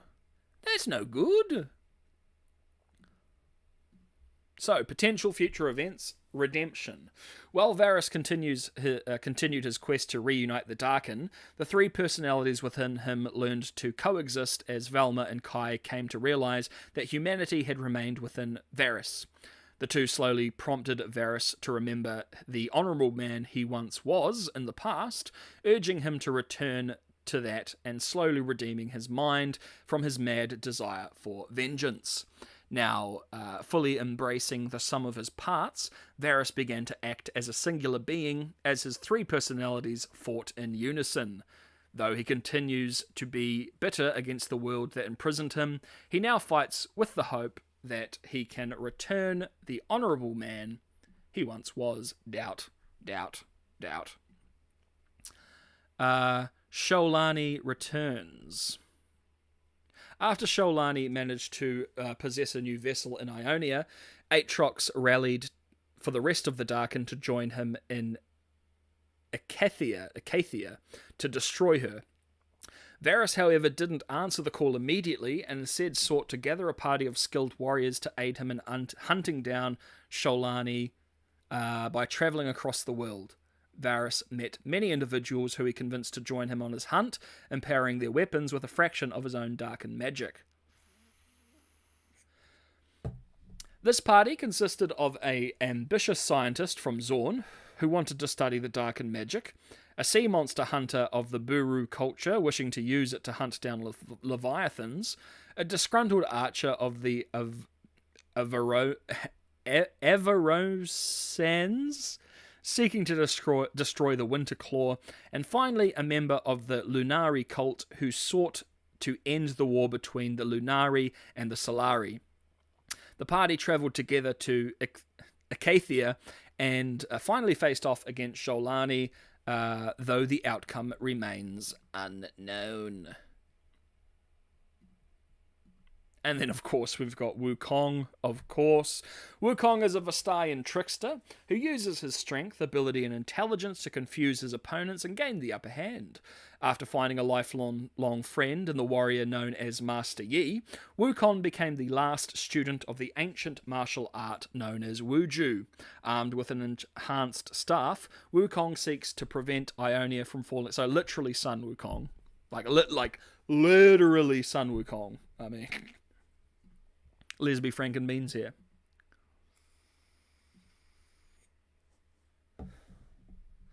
Kong is a member of the Shimon, a monkey-like species of Vestaya, who sought wisdom through their lives, and in turn, turn into stone-like forms upon death to begin the cycle anew. Kong used to play pranks on the other Shimon, to their annoyance, and once told them that the elemental dragon was going to burn down their home. While they all fled in fear, Kong was laughing. This caused the other Shemin to run out of patience with him and kick him out of the tribe, so Kong decided to find people who would appreciate his sense of humour. He proclaimed himself the Monkey King, Sun Wukong, the Monkey King, and challenged humans to duels or games of cunning. One time, he encountered a group of Noxians who chased him into the forest, and he didn't reveal himself until he was sure they had left.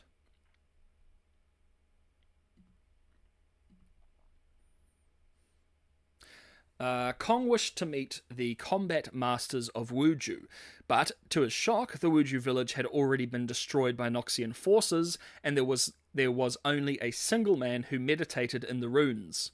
Kong decided to challenge him to a fight, but the warrior bet him instantly. For weeks, Wukong kept challenging him, only to be outsmarted and beaten no matter which angle he came from or which strategies he used, even trying to distract him with hilarious jokes or tampering with his tea. You can't do that, bro! Kong, oh my god, this is quite small. Kong knelt to the warrior and asked to learn his ways. He accepted and introduced himself as Master Yi, the last master of Wuju, and promised to help turn the Shimon's recklessness into a skilled fighting style. As the two trained together, Yi refused to talk about his past, nor why he refused to leave the village. Kong decided to challenge Yi to a duel, making a deal where if Kong won, then Yi would tell him his secrets, but if Yi won, then Kong would not speak for a year.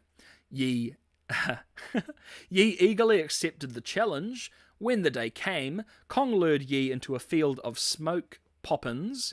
As Yi was about to make his move on Kong, he instead hit a straw decoy, while the real Kong struck him by surprise and grappled him to the ground.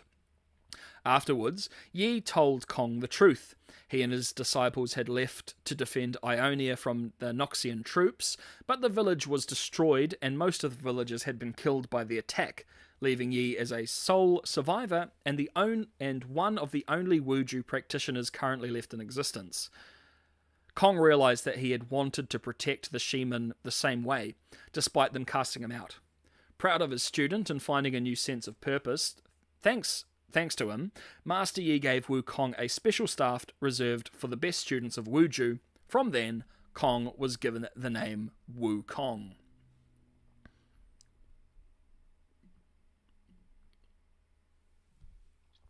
Even after the war had long passed, the Noxians were still encroaching Ionia and oppressing the natives. Wukong and Master Yi made it their mission to combat injustice and hatred wherever they found it. So we've got Shire, Deadly and Precise. Shire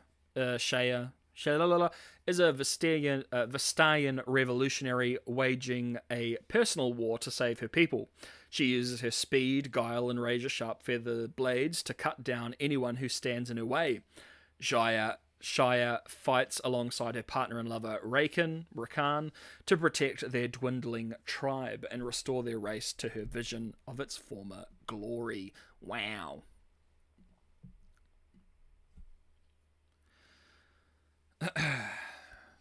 Zhu's early life was shaped by her deep connection to her tribe and her fierce loyalty to their ancient heritage. As a child, she loved hearing her father sing folk hymns of Vestayan heroes, songs that filled her with a sense of pride and longing for a long time when magic and the spirit realm freely intertwined with the physical world. However, the beauty of these melodies was overshadowed by the harsh reality that each generation of Vestaya was growing weaker as humans continued to encroach upon their lands and drain the natural magic of Ionia for their own purposes. Humans bad. Unlike the rest of her people, who chose to withdraw and avoid conflict, Shire refused to stand by and watched her tribe fade. Driven by the need to protect her kind, she defied her tribe's decrees and ventured into human villages, seeking a way to reason with them. But her journey into the outside world opened her eyes to the cruelty and ignorance of mortals. Rather than finding allies, she was met with hostility and greed. Villagers sought to steal her feathers as trophies, and authorities were summoned to capture her. Forced to defend herself, Shaya unleashed her deadly quills on those who attacked her, showing no mercy to anyone who stood in their way.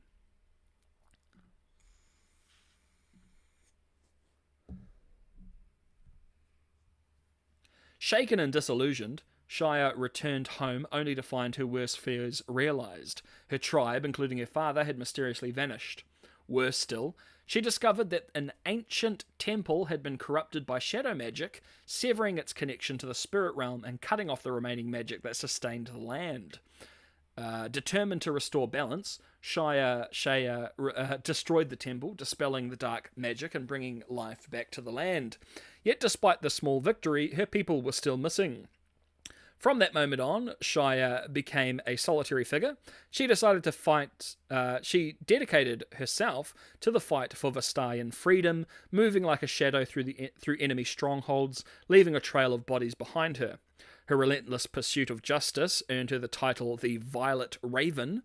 Though her early life was marked by loss and disillusionment, Shire's resolve to restore her people's power and reclaim their lands became her driving force.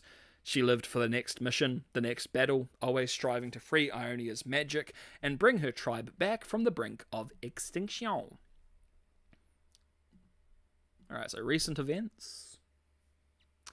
In her current life, Jaya is a seasoned freedom fighter, fiercely dedicated to the cause for restoring the Vestayan tribes to their former glory.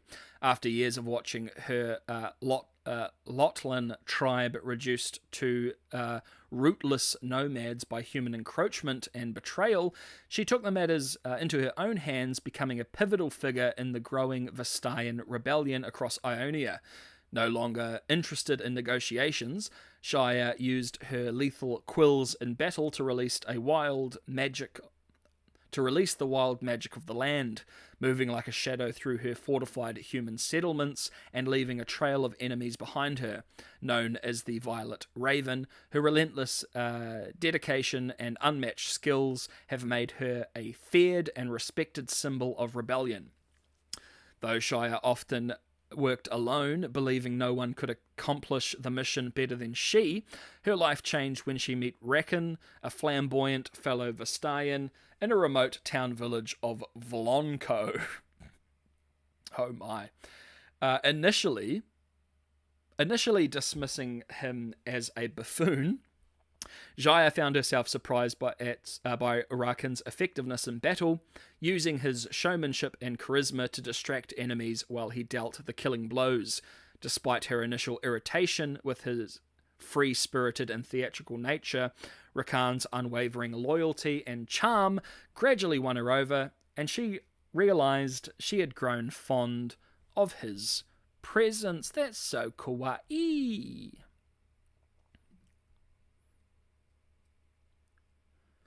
Now, Jaya and Rakan fight side by side, their contrasting personalities complementing each other in battle, where Jaya is focused, direct, and ruthless. Rakan brings chaos, distraction, and emotional insight, making them a formidable duo. Over time, their bond deepened, and Jaya learned to appreciate Rakan's lightness and spontaneity, qualities she once found aggravating but now finds comforting. Together they have become inseparable, each strengthening the other's resolve in their shared mission to reclaim the first lands for the Vestaya. With their growing reputation and the aftermath of the Noxian invasion making Ionia more volatile, Shaya and Rakan have managed to rally countless Vestayan to their cause. They are no longer just two rebels fighting alone. They are the leaders of a movement that seeks to restore the magic of Ionia and bring their people back to prominence. Their dream of rebellion is closer to fruition than ever, and together they will stop at nothing to see Vestaya thrive once more. Oh, we got the wind boy Yasuo. An Ionian of deep resolve, Yasuo is an agile swordsman who wields the air itself against his enemies. As a proud young man, he was falsely accused of murdering his master. Unable to prove his innocence, he was forced to slay his own brother in self-defense. In time, his master's true killer was revealed, and his brother mysteriously returned from death. Yet Yasuo could not forgive himself for all he had done. Now he wanders the world with only the wind... wanders the world with only the wind to guide his blade. Okay, so Yone is his brother. I was just double checking that. So Yasuo kills Yone, his brother. And then Yone comes back from the dead. Oh my god!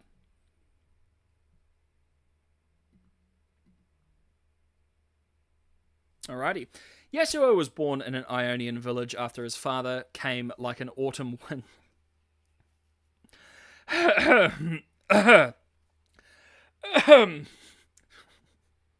Hey man, don't say someone was born and then say after his father came like an autumn wind into the life of his Bro, don't write your shit like that. Who was already a widow. His father had left by the time winter settled over the land. Yasuo grew up to be close to his half-brother Yone. Oh, there you go.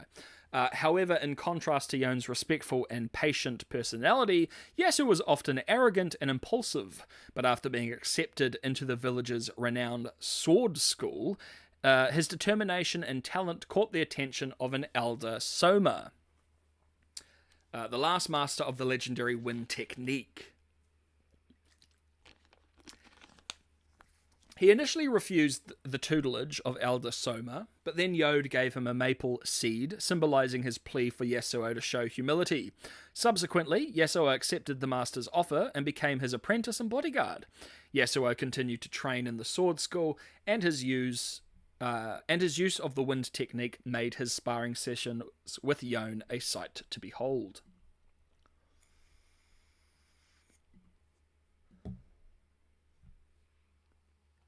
When news of the Noxian invasion and the Great Stand at Navari reached the school, many of the disciples, including Yone, chose to help defend against the approaching Noxians. Yasuo, however, was ordered to stay back and defend his elders. Soon, Yasuo heard drums of a Noxian march and chose to go and face the enemy, thinking he could turn the tide of battle. But when he arrived at the battlefield, he found death everywhere. Something unnatural had caused hundreds of Noxians and Ionians to perish. When Yasuo returned to the school, he found himself surrounded by the remaining students and learned that his master was dead. They accused him of murder, so he fought his way free in the hopes of punishing the true killer. When Yasuo was tracked down by Yone, they clashed swords, and Yasuo cut down his half-brother, who died before he could grant any absolution. That's not great. And then we're on to Yone, the brother. In life, he was Yone, half-brother of Yasuo, and renowned student of his village's sword school. But upon his death at the hands of his brother, he found himself haunted by a malevolent entity of the spirit realm, and was forced to slay it with his own sword. Now, cursed to wear its demonic mask upon his face, Yone tirelessly hunts down all such creatures in order to understand what he has become.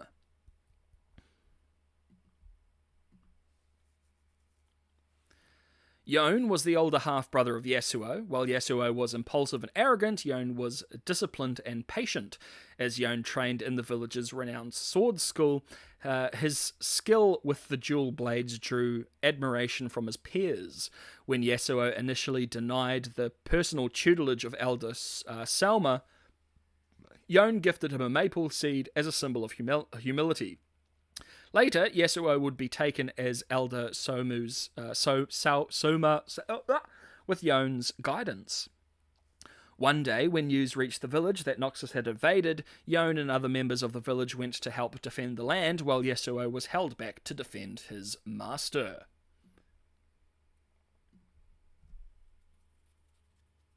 When Yon returned, Yasuo had disappeared and Elder Soma was discovered dead. Whether Yasuo had shirked his duty or betrayed his master, Yon felt he had failed in his duty to show Yasuo the right path. Yon and Yasuo clashed in a fated duel, with Yasuo's legendary wind technique had the upper hand. Yon died before he was able to learn the truth.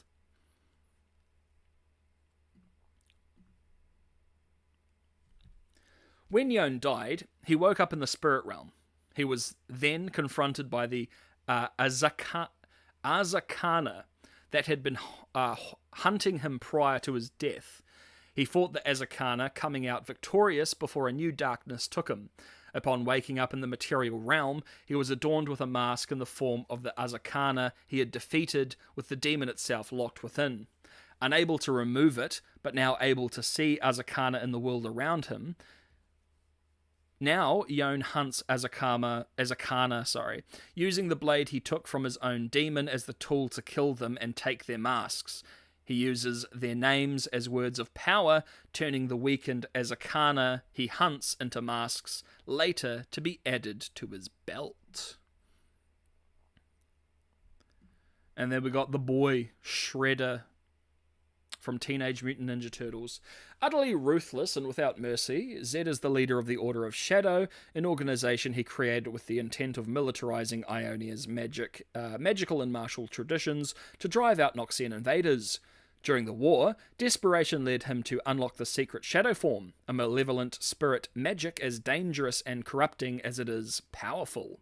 Zed has mastered all of these forbidden techniques to destroy anything he sees as a threat to his nation or his new order. And because we've had Zed show up in multiple characters' backstories, including Ionia backstory, I'll skip over anything we've already been over, but I'll go through. A low-class mother gave birth to Govus. When he was young, Govus saw his father walk out on their family. Born as a northern peasant child, Govus was a servant at the Thanjul monastery at around age 10.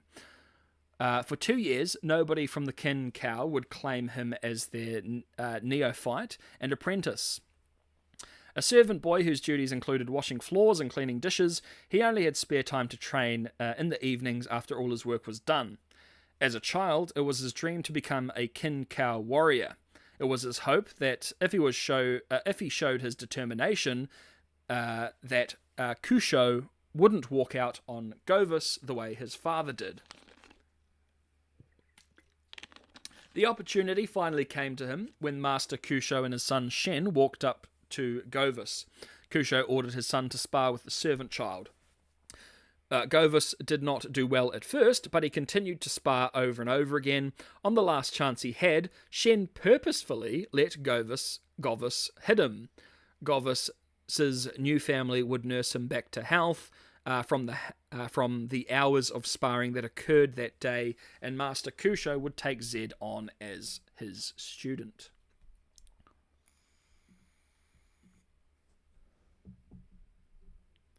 At the age of around 15, Govus, Shen, and Master Kusho disguised themselves as merchant and journeyed to track down the Golden Demon. Yes. Oh, there's some new stuff in here, actually. Pulling their supply cart, Govus and Shen discussed their childhood friend and Shen's now future fiancée, Yevnai. At the end of a cliffside, they see smoke and mutilated bodies for the first time. Kusho calls for them to aid Kotha village's survivors. Govus is left to aid with healing and surgery, as he is less hesitant to make judgment calls. Govus heals and aids the wounded, and through the traumatizing experience of letting someone die to save others, he learns a King Cow lesson known as the Lesson of the Scales. After the ordeal, Kusho sits beside his apprentice to give him the amulet of the Eye of Twilight, as well as the name Usan. His new name is one of status and means the strength of compassion, and is explained to him through his tears that it is the word for the pillar that bears the heaviest load.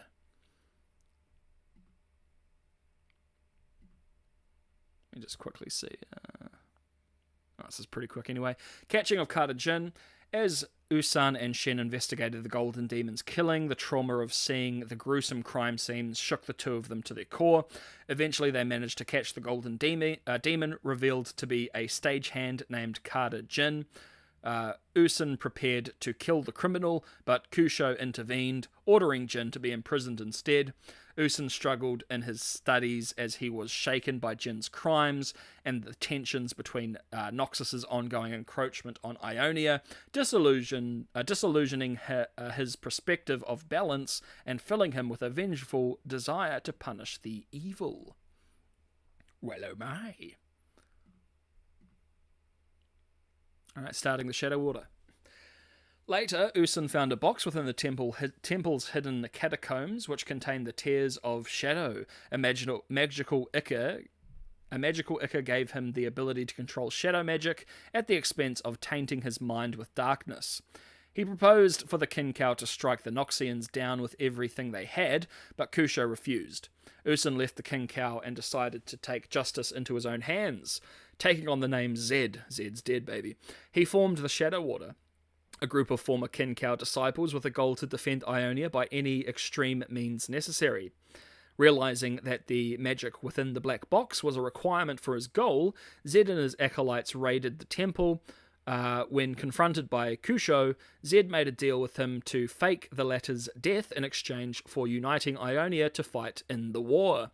After slaying the remaining Kinkow, the Shadow Order claimed the temple as their own, and they imbued themselves with the Tears of Shadow, learning how to fight alongside their shadows.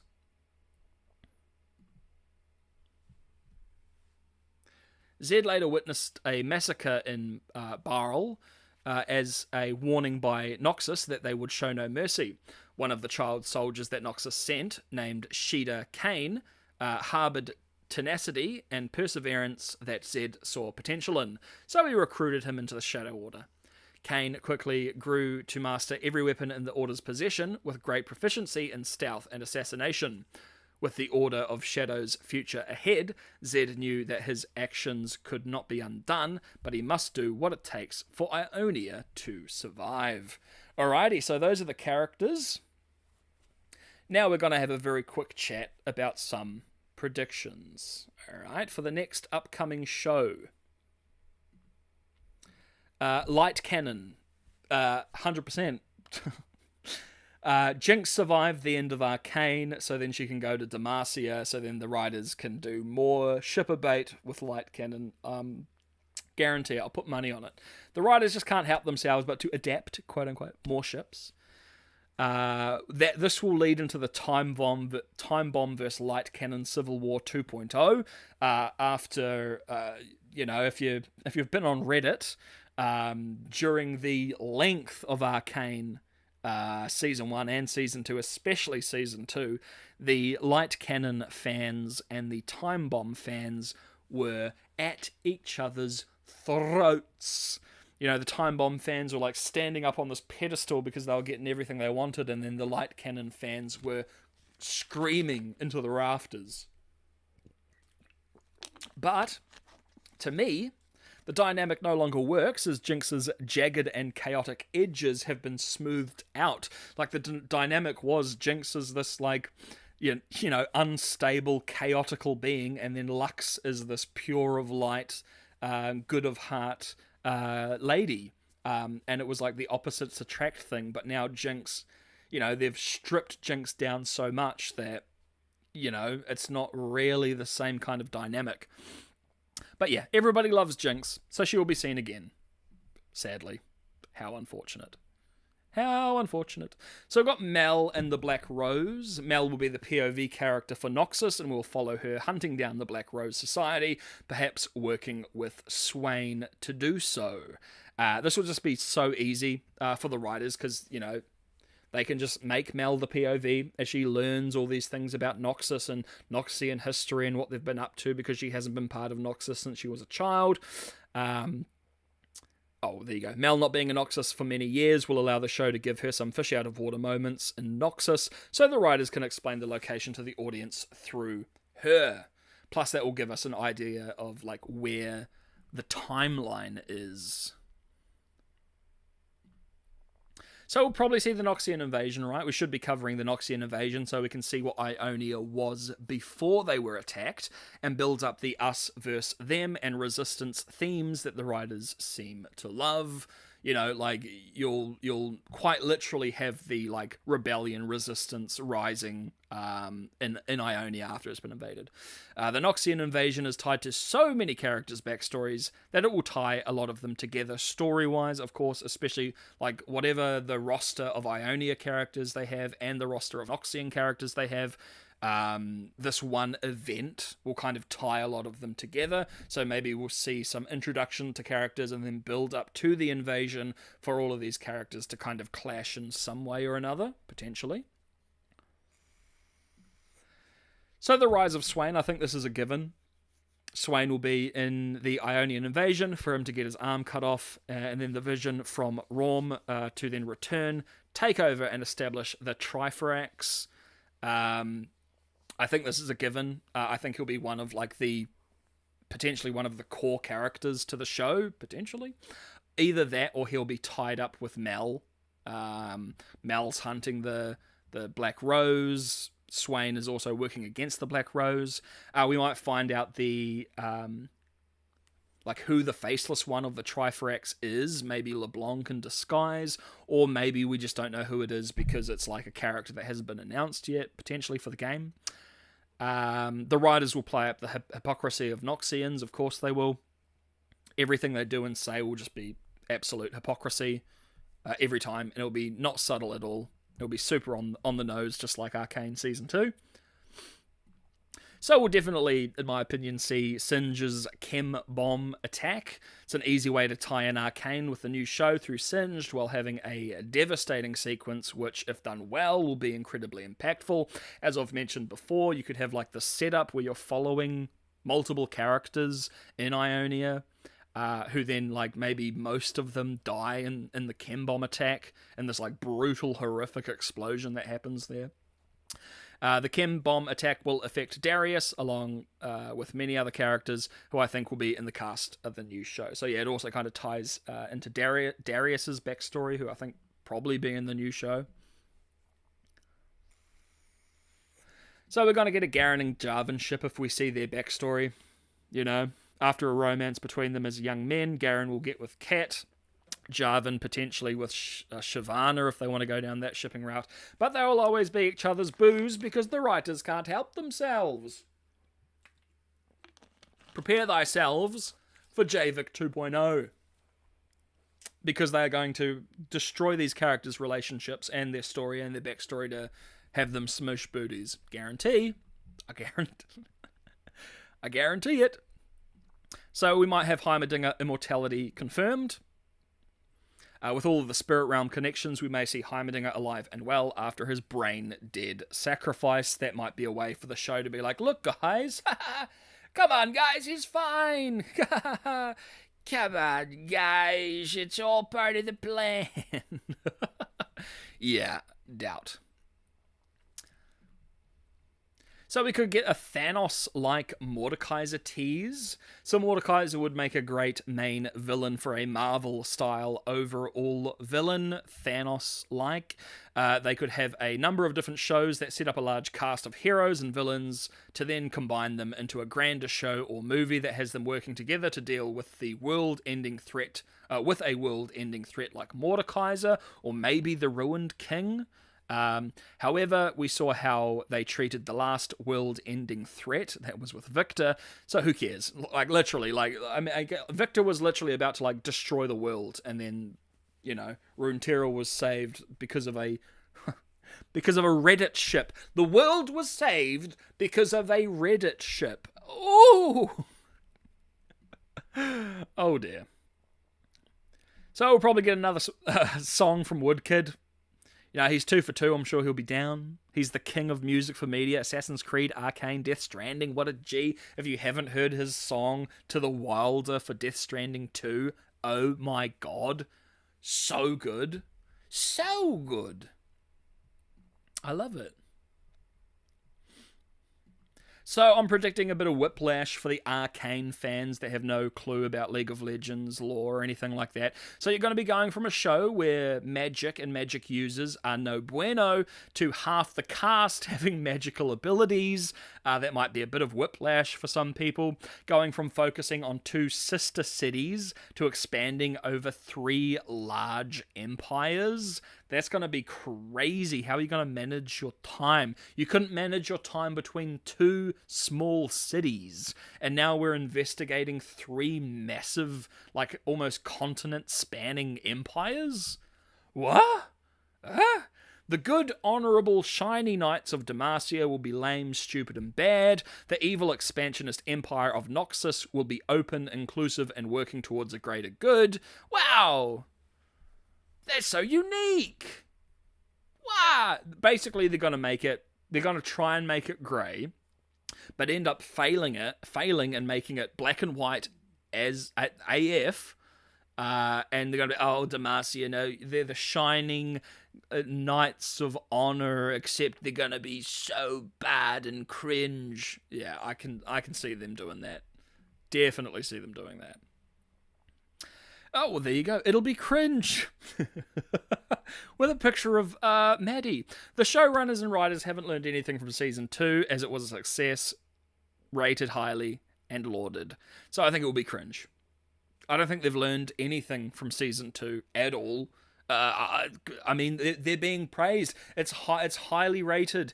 People love it. Most people love it. So they're not going to learn anything from it. They're going to continue down that same path, that same trajectory. Cringe, nonsensical fanfic level writing with Reddit shipping and nonsense. It's going to be cringe, guys. But, most importantly, is the writers have shown they don't care to follow the lore and will happily change things and make them canon. So none of this matters. Isn't that wonderful, guys? I mean, none of this really matters anyway, because they'll just change the lore and say it's canon, and then Riot will be like, okay, boss. You know, screw, like, what, over a decade and a half, nearly, of lore and backstory and characters that people have known for, like nearly 15 years. Yeah, who cares? It'll be fine. Oh, dear. But hey, look, that's the stream, guys. That is the stream for today. I hope you've enjoyed it. I hope you've learned something like I have, and I hope you potentially are a little bit more positive to the next show. I'll definitely be watching it, but I'll be watching it with a much more critical eye than I thought I ever would, coming off the back of Arcane Season 1. Because, I mean, gosh, Arcane Season 1 was perfect. Arcane Season 2 was dreadfully shit, with most scenes being terribly, terribly poorly written.